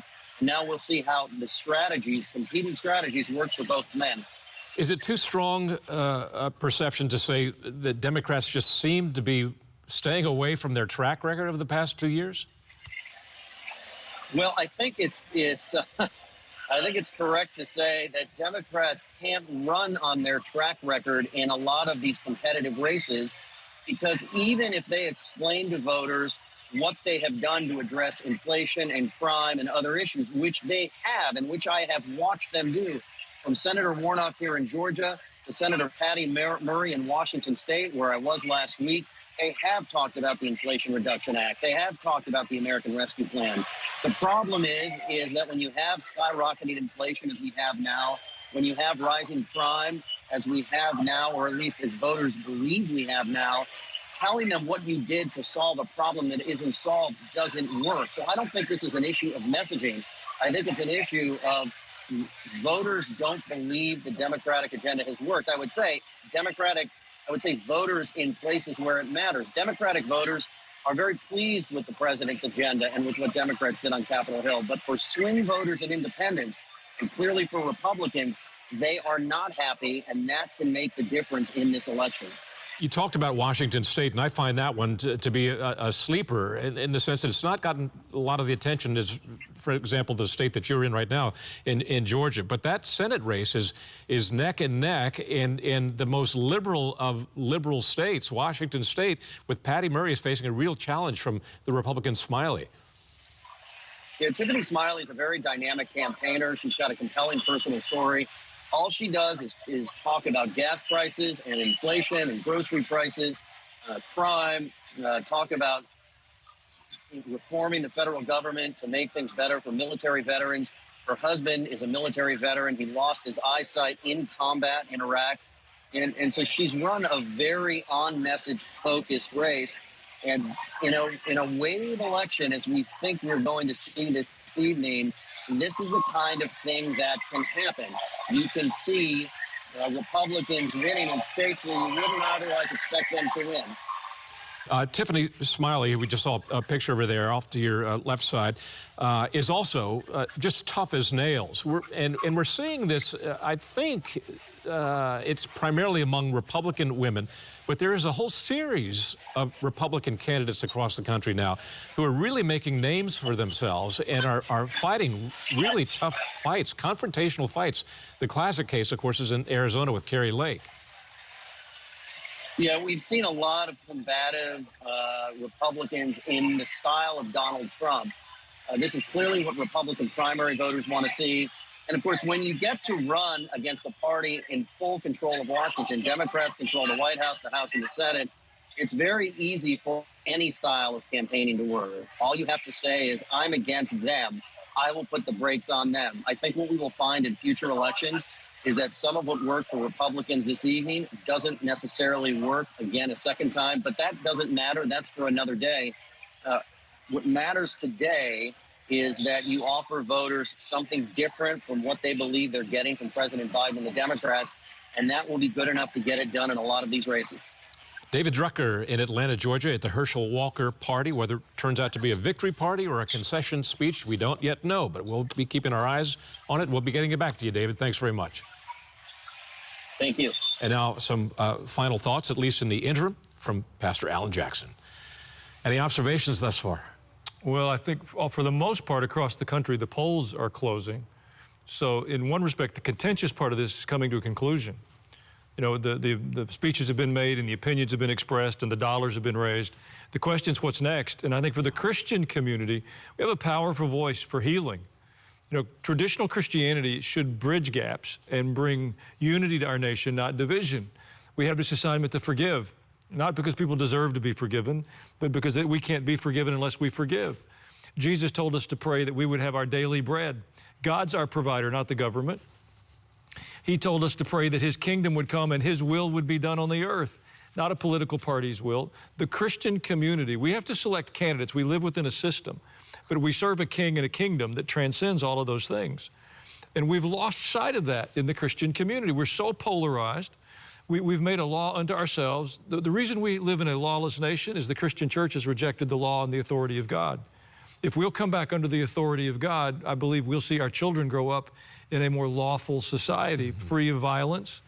So there's an opportunity for the Christian voice to bring healing and not to continue to foment this division. I'm looking forward to that. You talked about forgiveness. It seems to me that in order for us to get back to the center of our politics and eliminate this polarization, there has to be forgiveness on the part of both political parties. They have to give something. That's what compromise, that's what bipartisanship is all about. Is that possible, or is that going to take some time? Well, the restoration of cultures is not only possible, that's the narrative of Scripture. It's repeated over and over and over. It's the story of the church. It's the story of our national history. We had a great awakening and a moral change that gave us the courage for the American Revolution. We had a second great awakening that gave us the moral courage for the Civil War. We need a spiritual awakening today to give us the courage to come back to a biblical worldview and be willing to walk that into our schools and our universities and corporate boardrooms and hospital corridors. We've lost our way, and it's up to the church, not the politicians. But is it fair to say that that awakening that awaits us at some point will not be an easy path? It's not only fair, I think it's essential to hear it. You know, the last book of the New Testament, the book of Revelation, all the prizes go to the overcomers, not the overlookers. And I think the church has been majoring on overlooking things. If we just don't look, if we don't talk about it, we'll be okay. But it takes more determination and courage and boldness. The government is overreached. They don't have the privilege of defining family. God did that. You know, words have a meaning. If we want to say that a giraffe is a long-necked horse, we didn't change the species, we just manipulated language. And we've succumbed to too much manipulation. Do you see a resurrection of church going in this country? We've had guests on this program in the past who have said there are polls which indicate there is a rise, contrary to popular opinion, a rise, a resurgence in Christianity. It may not be taking shape in the form of traditional churches. It may be some pop-up church on an abandoned street corner somewhere in the inner city or elsewhere, but that there is a resurgence. Do you see that? Yeah, I think the thought, we've talked about it, is that church participation is undercounted like so many people are in elections. And I think there certainly is some truth to that, but I don't think we can overlook the fact that since COVID, a significant number of people have opted out of the habit of church. Our discipline was broken. And as much as we're talking about political waves tonight, I pray that we see a spiritual wave that turns the hearts of our nation back to God. That has been our strength from our inception, and that'll be our strength in our future. One thing I do see is a resurgence of false gods, false churches, yes, false faith.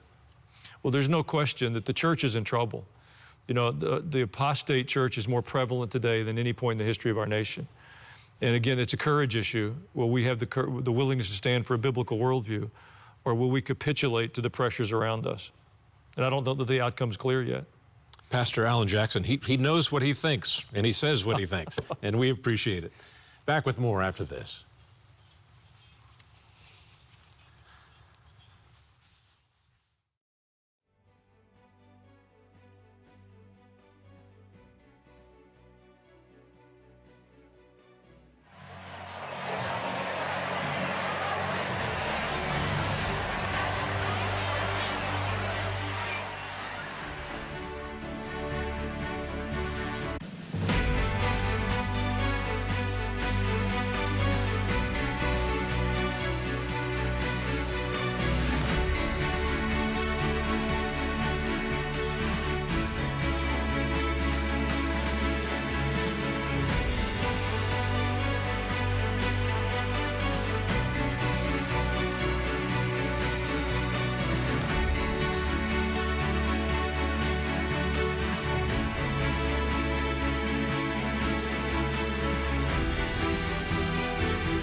when difficult things happen, instead of just thanking God in it, I'll actually say thank you for it.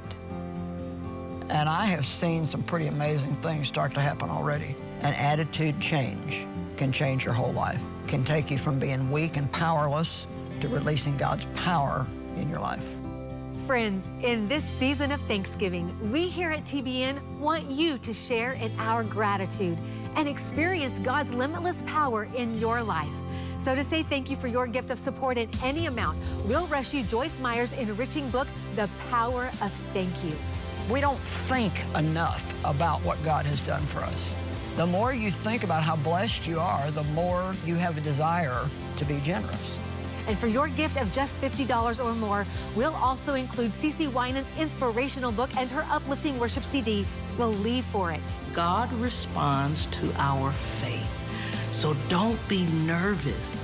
Believe, and God will show up and do what only He can do. And for your world-impacting gift of $1,000 or your new automatic monthly gift of $100, we'll also send you this stunning Jerusalem in 9 Myths commemorative plaque depicting iconic sites in the Holy City that can be proudly displayed in your home. Thank you, friends, for supporting the miracle of Christian television around the globe.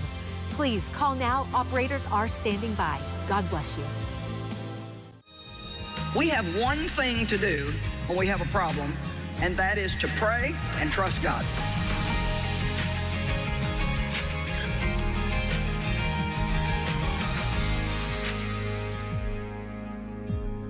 How your thoughts affect your emotions and how your thoughts affect your physical health. Now, first of all, let's talk about thoughts and stress. Do you know that you can stress yourself out by the way you think? You say, no, it's my circumstances. No, it's the way you think about your circumstances. And God has given us an answer, a simple, the simplest answer to every problem, and it takes most of us a lifetime to learn it. J. Arthur Rank, an English executive, decided to do all of his worrying one day a week. So he chose Wednesdays. And when anything happened that gave him anxiety or annoyed him or bothered his ulcer, he would write it down and put it in his worry box and forget all about it until the next Wednesday. The interesting thing that was on the following Wednesday, when he opened the worry box, he found that most of the things that had disturbed him in the past 6 days were already settled, and it would have been useless to have worried about them.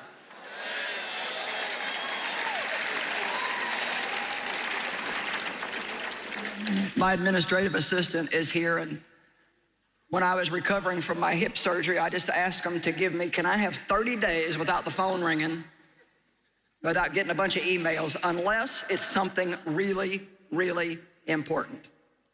So she didn't contact me hardly very much at all. And when it was over, I said, you really did a good job. She said, you know what I found out? Most of the things solve themselves.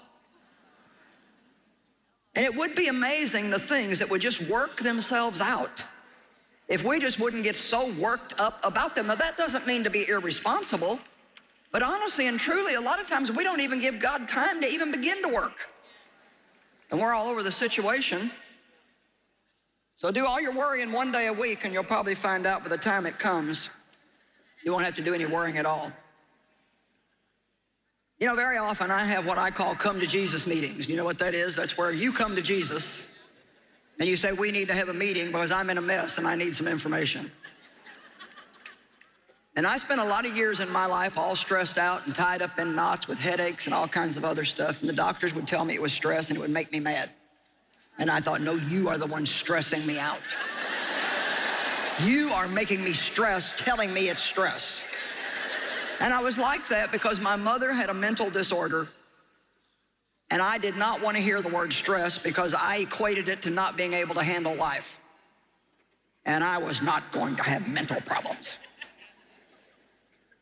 And then finally, through a long series of education and understanding, I found out that stress can be caused from a lot of different things.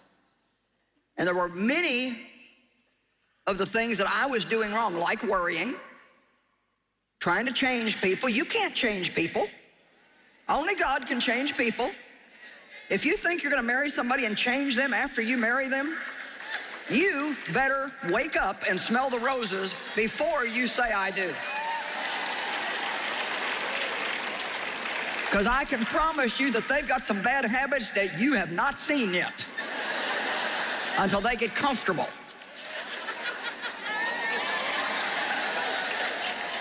How's this? I did not even know when I married Dave that he played golf.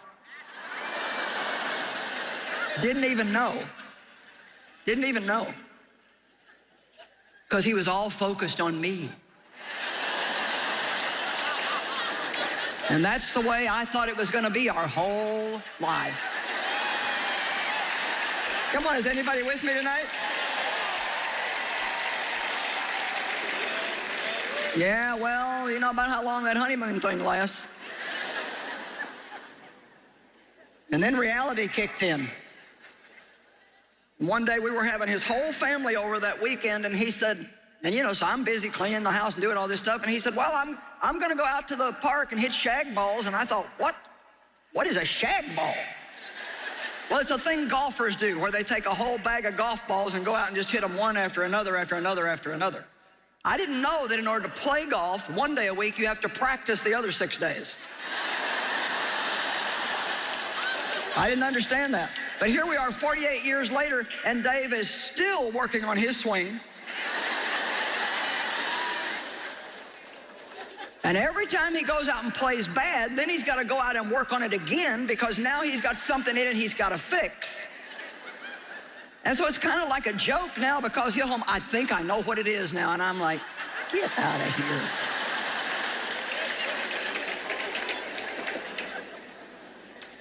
So as I've had my come to Jesus meetings and tried to get to the reality of what some of my problems were.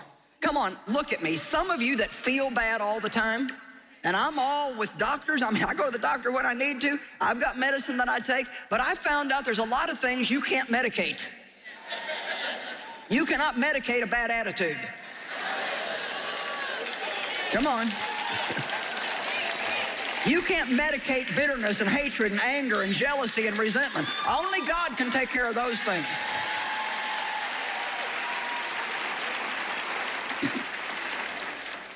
So I started getting honest with myself, and here's some of the things that I learned. I just wrote down a few things here. As I had my come to Jesus meetings, I have received many simple but stress-relieving ideas from him. Change my schedule and leave a little margin so I don't end up rushing from thing to thing with no breaks in between. No, you don't like that one?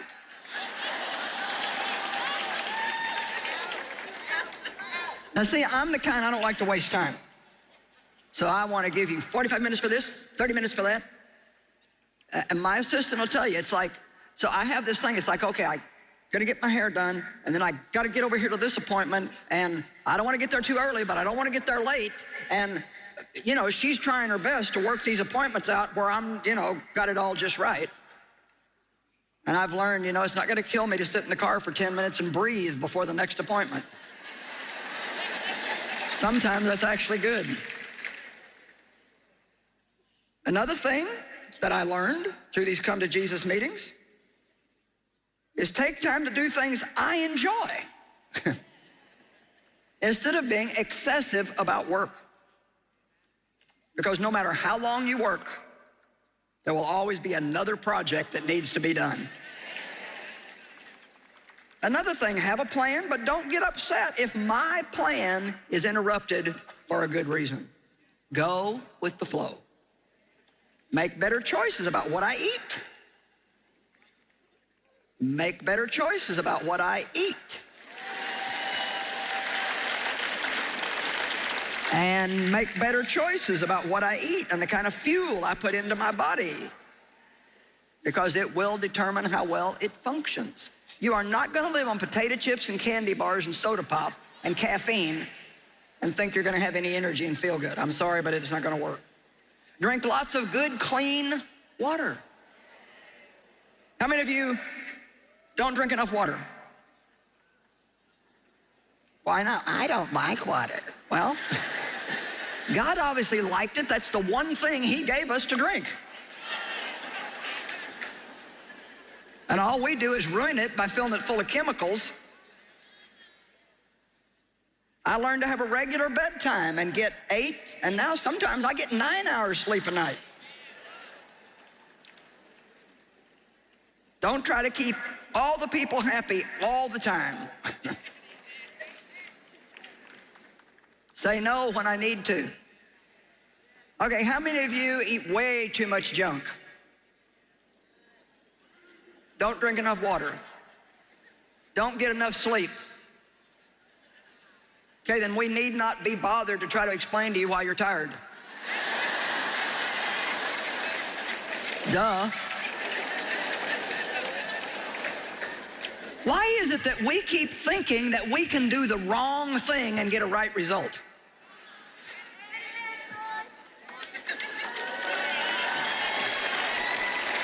And here's the thing, it's not that you can never eat a dessert or never eat what you want, but you can't live on the stuff. Anyway, I'm not gonna get into a health message, but you know, the enemy just loves to put junk in our minds. And one of the things that you're gonna find floating around in your mind on a pretty regular basis till you learn to recognize it and not put up with it is, I just can't do this. This is just too hard. I just cannot put up with you one more second. And we need to think, I can do whatever I need to do through Christ, who is my strength. Stay tuned for a candid conversation with Joyce. It's a really interesting thought, isn't it? That we can weaken ourselves by the way we think or grow stronger through the way we think by applying God's word. So we need to learn to recognize when we're getting all stressed out and take a purposeful step to trust in the Lord, to think differently, because our life cannot be going forward if our mind is going backward. That is such a great statement. Our life isn't going to go where we want forward if our mind is always going backward. And Joyce has so much great teaching on the mind that can really help us with this. The Bible talks about how we think all through it. And her book called The Mind Connection talks about how it connects to everything that we do. The way that we think will change every aspect of our life when we shift it to think the way God's word says to. So we are offering you that book today as a paperback, and it's so just useful. It's so practical. You are going to love it. And it even comes with a journal so that you can write things down as you're going, write out your answers to prayer, your requests, and it's a great way to help keep your thinking in the right place. Well, if you had to describe the current state of the world, what words come to mind? Division, strife, anger. Yet in spite of the challenges we face, the love of God has the power to change people's hearts. That's why I'm so excited about my latest book, Loving People Who Are Hard to Love. This book will teach you how to find and give hope to a world in desperate need of God's love. Loving People Who Are Hard to Love. Order your copy today. Get your daily dose of encouragement with the Joyce Meyer Ministries app. Catch up on 7 days of enjoying everyday life episodes. Grow deeper in God's Word with the daily devotional and question of the day. And enjoy all your favorite teachings from Joyce in your digital library. Find all this and more with the Joyce Meyer Ministries app. Search Joyce Meyer in your app store and download it today.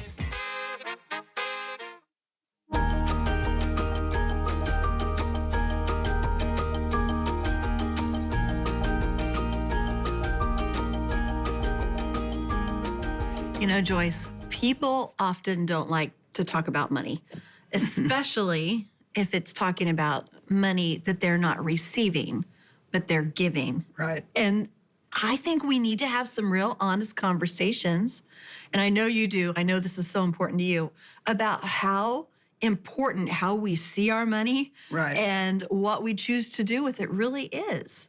Well, it's very important. And you know, there's 800 scriptures in the Bible about giving. And Jesus said more about money than he did heaven and hell put together. Wow. And the enemy attacks people's minds. And he puts all kinds of silly thoughts in their head about church giving or giving, you know, when offerings are being asked for in church services or conferences, and it's really to their detriment. The enemy doesn't want people to be blessed, and he knows if he can keep them all wound up in themselves that they won't. And, you know, sadly, there are people who have been caught, people in ministry have been caught misusing money. Absolutely. And that's sad. But I really hope that people won't use that as an excuse to never give, because everything, and this is so important, everything that God asks us to do is for our benefit. God doesn't need our money. Yeah. True. He just doesn't need our money. Yeah. So why tell us to give? Well, there's something in it for us that's beautiful. Now, first of all, there's the principle of sowing and reaping. And the Bible says in Luke 6:38, give, it shall be given unto you, good measure, pressed down, shaken together, and running over, shall men give into your bosom. There's the principle of sowing and reaping. Whatsoever a man sows, that and that only is what he will reap. And the Bible even tells us that, you know, I mean, there's all kinds of sowing. You know, I sow my words, and, you know, I can have good relationships or bad relationships based on the kind of words that I speak. The Bible says if you sow mercy, you'll reap mercy. So when we talk about sowing and reaping, we're not just talking about money, but today we're taking an opportunity to talk to people about giving, because a lot of people really, I don't think, hear that much about it in church anymore. And I'm grateful that I came into a deeper relationship with God and started going to church more and hearing the word more at a time when there was a lot of teaching about giving. And if you can get beyond that mentality that somebody's trying to get your money and realize that you're not giving it to a person, you're giving it to God. And you're giving it to God. Why, if God doesn't need our money, why ask us to give? Well, God doesn't need our money, but the people doing ministry do.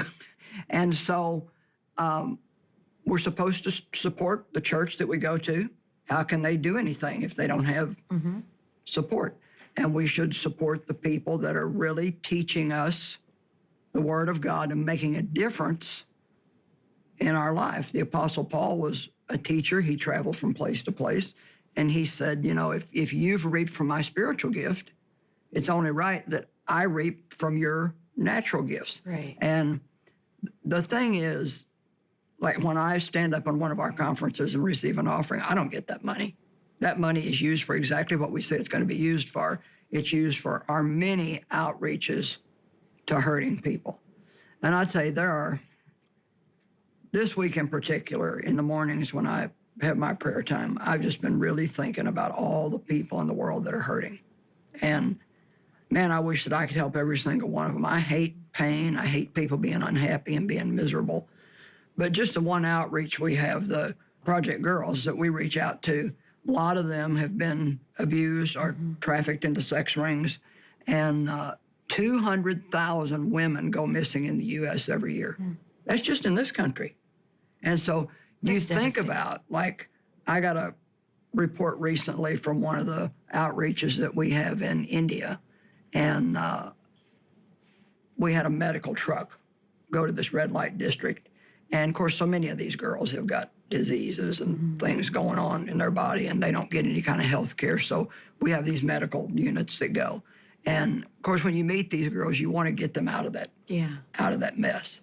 But this one girl said that she services as many as 30 men a day, 10 to 15 in the daytime, and 14 to 15 at night. And I thought, day after day after day to live like that, how terrible is that? Well, we have the privilege of giving financially to help people like that, you know, to help be able to send those trucks and to tell those people that God loves them, and to some of them are able to get out of those situations, and we get them into programs. We have homes and things. I know you go to the foreign field. Yeah, I've seen all of it. You see that? Yeah. I see the incredible impact it makes on people's lives. And like you were saying, sometimes it's hard for us to know how to help. Right. So just being there and starting with, okay, you need this, here's some medical care. Right. Because we can't always pull people out to safety. No. And so there are so many factors. But there's something interesting as you're talking about this, because I watch you. So I know who you are. And for people who are listening, for you to share this, they may have a misunderstanding because we have a large ministry that you need to be supported. But I watch who you are, and you're a very generous, giving person. That is just part of what God has put in your DNA, and He's blessed you because of it. And I also see, as a teacher, the things that are so important to you to make sure that people understand the truths that God wants them to have. And I've heard you say many, many times, it's not about what they give. It's about that God wants to teach them the principle of giving and why it matters. So I see that passion in you. It's so much not about what anyone may receive. It's a part about what God says is right. And it's really not about trying to get somebody's money. No, not at all. God pays our bills, and if He can't get one person to give, He'll get another person to give. But it's such an important teaching in the Word of God. So what do you want people to hear? What is the most important thing? I want people to know that it's God's will, and that everything He does for their benefit. And I'll tell you right now, giving people are happy people. That is true. It says it is more blessed to give than to receive. You said your husband is a giver. One of his gifts is a giver. And when the Bible lists the gifts, it talks about giving is one of the gifts. And that's a gift that I have. And I don't say that bragging, but from the time I was a kid, I always loved to surprise people and save my money and do something for them. And, you know, when I'm talking about giving, I'm not just talking about giving to the church or to a ministry, but just giving in general. Think of how many single mothers there are that with gas prices haven't gone up, how difficult that is for them. Well, you know what about buying somebody a gas card and putting $50 on it or $100 on it? That can make a big difference for them. We just need to be generous, always doing a little more. Don't just do what you just have to do. And, you know, I tell people, everywhere you go, people talk to you about money. It just seems so unique that the only place people seem to get bothered by it is when people talk about money in church. That's true. But spreading the gospel is not free. It's not free for us to be on TV. Listen to some of these scriptures. Money is not evil, but the love of money is. We're not supposed to love money. We're supposed to love people and use money to help people have better lives. A lot of people use people to get money. Oh, yeah, that's true. And that's the totally wrong way to look at it. Ecclesiastes 5:10 says, whoever loves money never has enough. Whoever loves wealth is never satisfied with their income. This, too, is meaningless. And so we don't want to love money. We want to love God. But part of loving Him is reaching out to other people that are hurting. Philippians 1:5, Paul said, I thank my God for your fellowship, your sympathetic cooperation, and your contributions and partnership in advancing the good news of the gospel. And this always amazes me. From the first day you heard it until now. So what's with that? I mean, these people, something in Paul's message, what that gospel message did for them was so life-changing to them that from the very first day they heard it, they wanted other people to hear it, and they realized it was going to take finances to do that. Therefore, they invested in it because they saw the value. But isn't that amazing? From the first day they heard it, it is, until now. And then, boy, the Bible talks so much about giving to the poor and the needy and the downtrodden. And, of course, we do that as a ministry. We have, other than my teaching gift, giving to help people around the world, you know, like the water wells that we do. And we've done, 1,800 of those now, and probably more since the last time I counted. And, you know, that might not sound like very much, but when you think about a young girl, having to walk maybe 4 hours a day, and that's probably the lower end. Yeah. 2 miles to a river, 2 miles back to bring back some kind of filthy, dirty, disease-ridden water. Not able to go to school because of it, and not able to have the safety of staying in a place where they're not put in front of dangerous situations, whether it be a snake or a wild animal or just a human that can be a predator as well. We can go in and take these drilling rigs in, and there's water everywhere. You just got to get to it. And then we build a church, buy that well, install a pastor. It's a great way for people to get salvation in addition. But I want to make sure that I say this. When you give, you don't give to get. But it is a principle in God's word. It's really like one of the spiritual laws that you will reap as you have sown. And the Bible says, and I think it's either 1 or 2 Corinthians chapter 9, that when we give,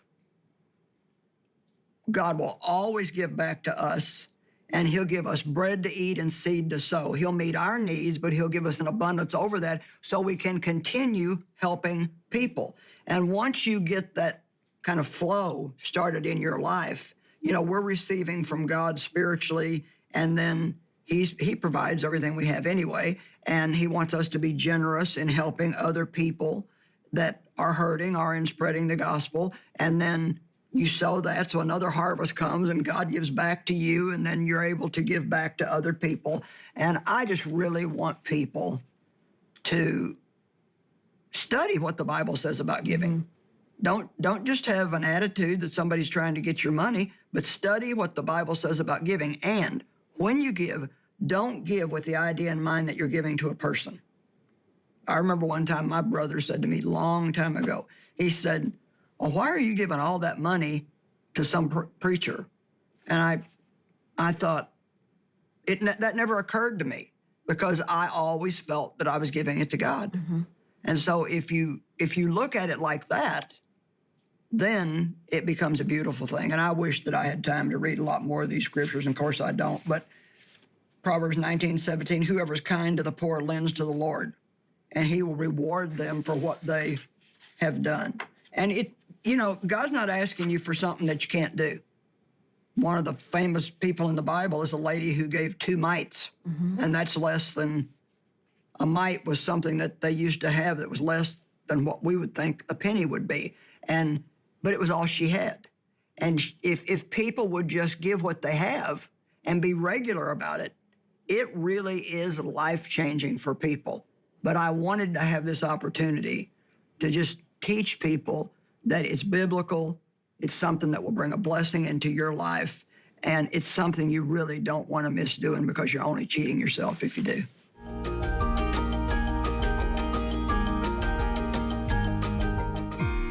We hope you have enjoyed today's program.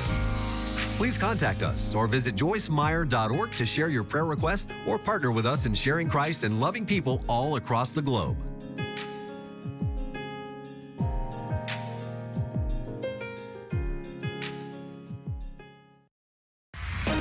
Welcome to a TBN News update from the nation's capital. I'm Eric Stakelbeck. With a good number of polls around the country now closed, there are reports of massive turnout nationwide, and that likely bodes well for Republicans. The GOP base is highly motivated on issues like rampant crime, inflation, rising gas prices, and woke teaching in America's schools. And if early returns are any indication, predictions of a Republican red wave could ring true. Sarah Huckabee Sanders is projected to become the first female governor of Arkansas.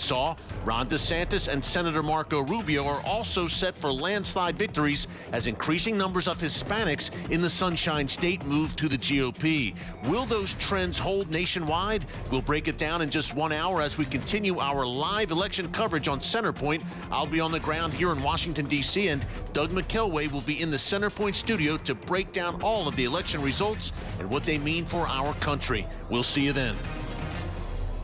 For the Son of Man came not to be served, but to serve. There is a place where the needs of the many are being met by the passionate service of the few. Mercy ships, With the addition of our new ship, Global Mercy, the need is even greater for medical volunteers. You can be the hands and feet of Jesus to the lost and hurting. To learn more, visit mercyships.org today. Hey guys, did you know that you can get the exciting TBN app by taking a picture with your cell phone of the big QR code that's on your screen? Here's how. Simply open the camera app on your smartphone or tablet and scan the big QR code on your screen right here. Once you've downloaded the app, you'll be able to watch TBN. I enjoyed every moment. Well, your taste is sophisticated. So, scan this QR code now or go to the App Store today and search TBN. TBN's publishing team, Trilogy Christian Publishing, has partnered with over 1,500 Christian authors around the world. We work closely with each author to assist with professional cover design, editing, layout, copyright, and perhaps most importantly, Trilogy Publishing will promote your book across all of TBN's social media and provide TV advertising options as well. For more information, please visit us at trilogy.tv. That's www.trilogy.tv. Based on the authority of the Word of God, you can live with a radiance on you, with an awareness of the goodness of God. You can be released from hands that are too strong for you. You can know the feast of the soul with one combination platter.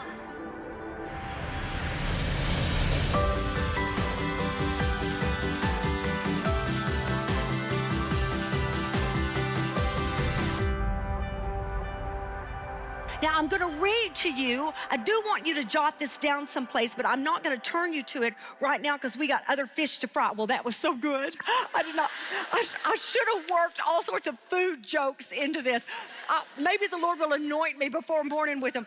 Psalm 104, 14 and 15. The psalmist is talking about God, of course, and he says this: "You cause the grass to grow for the livestock, and plants for man to cultivate, that he may bring forth food from the earth, and wine to gladden the heart of man, oil to make his face shine," very good, "and bread to strengthen man's heart, that he may bring forth food." So he said, you have given us the ability, you have stored within the earth and under the earth. You have already set us up to be able to cultivate. So here are the parallels on our table. Our grain, or you can put bread out beside it, because sometimes the verses will go ahead and say bread instead of grain. Grain will represent the scriptures, and I'm going to give you scriptures to undergird every one of these. Grain will represent to us the scriptures. That's the Bible. I'm hoping somebody is so new that you would not have known that the scriptures were the same thing as the Bible. Welcome to Bible study.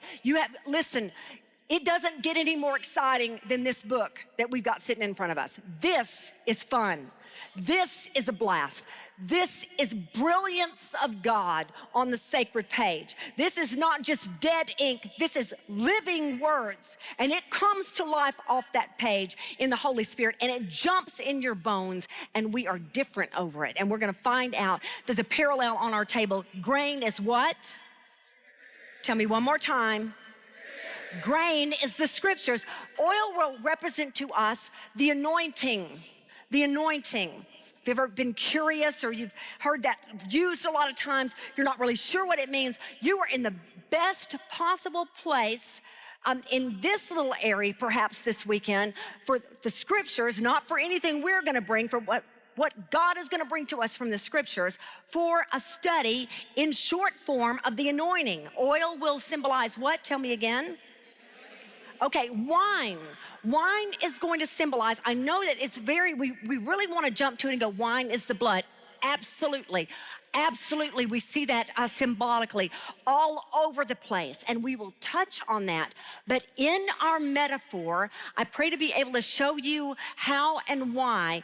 In our metaphor for this feast of the soul, wine will be symbolic of gladness of heart. Gladness of heart. Some of us are thinking, I'm not even jotting down the word wine, and we'll get to that in just a moment. We Christians are notorious for being unenjoyable.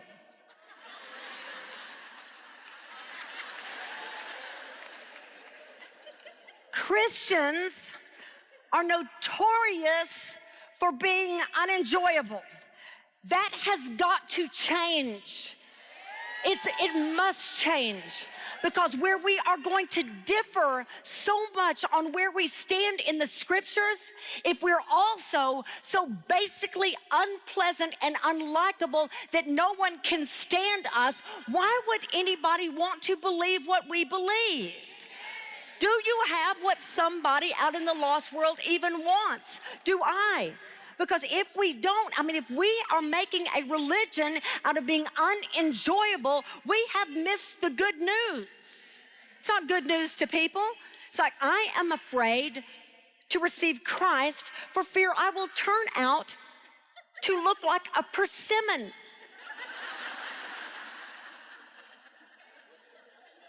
Anybody? We need some gladness of heart. Now, I want to deal with something right now, and I'm only going to deal with it for about 3 minutes, but I got to deal with it so it will not become a stumbling block. All 3 of these things we're talking about on our combination platter, all 3 of these things are symbolic. Did I say literal? What did I say? They are all symbolic. And the reason why I want to bring this up is because in this room, just like it would be anywhere, it's not because it's this part of the country, anywhere in the United States, in a gathering of this kind, we would have such a broad spectrum of how we felt about wine that it would be from one extreme to the other. There are those that feel a deep conviction in this room that wine is absolutely sinful. There are other people in this room that think wine or strong drink is absolute survival.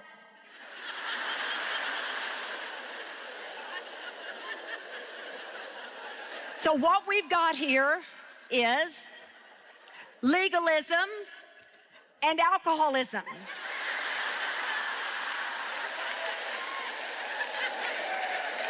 Anybody? Some of you are so nervous right now you don't know what to do. You're feeling like you are called somewhere else in the morning. Is this literal or is it symbolic? Okay, stay with me here because I want to go ahead and I just want to say a couple of things. I so get it if you're thinking, we ought not even be bringing this up. I can't even believe those words are on the screen. Just so you know, some of you are going like, who even thinks that? Well, people like me with my background. This is exactly the way I was raised. Like it was, never, no, not ever, not ever. I was even taught as a child that according to the original language, the wine that was at the Passover table that Jesus sat at for the Last Supper, it was not fermented. It was actually, it was just akin to what we would call Welch's today. Y'all, that is just, I'm sorry, but it's not true. I'm sorry, it's not. It's just not. There's just no way to come up with that. It's just not true. And so when we act like that is true, well, actually it's not true. And so let's let that one go. That doesn't mean, I'm still gonna go back home to my church and we're still gonna have Welch's on, for our communion. And I'm all about it. I'm all about it because we're doing something that represents something else. So I don't have any problem with it. But I'm just saying, when we're just trying to go, Jesus never let a cup of wine touch his lips. Wowzers. Okay. I was raised in my household, I was raised that the cardinal sin was drinking. I'm gonna try to hold my tongue here a little bit. What happens when there's a lot of hypocrisy? Not everyone in my family was hypocritical, but there was a key player or two in very authoritative situations. And it's an odd dynamic when everything else is game and you never stop the young ones in the family from doing any of it.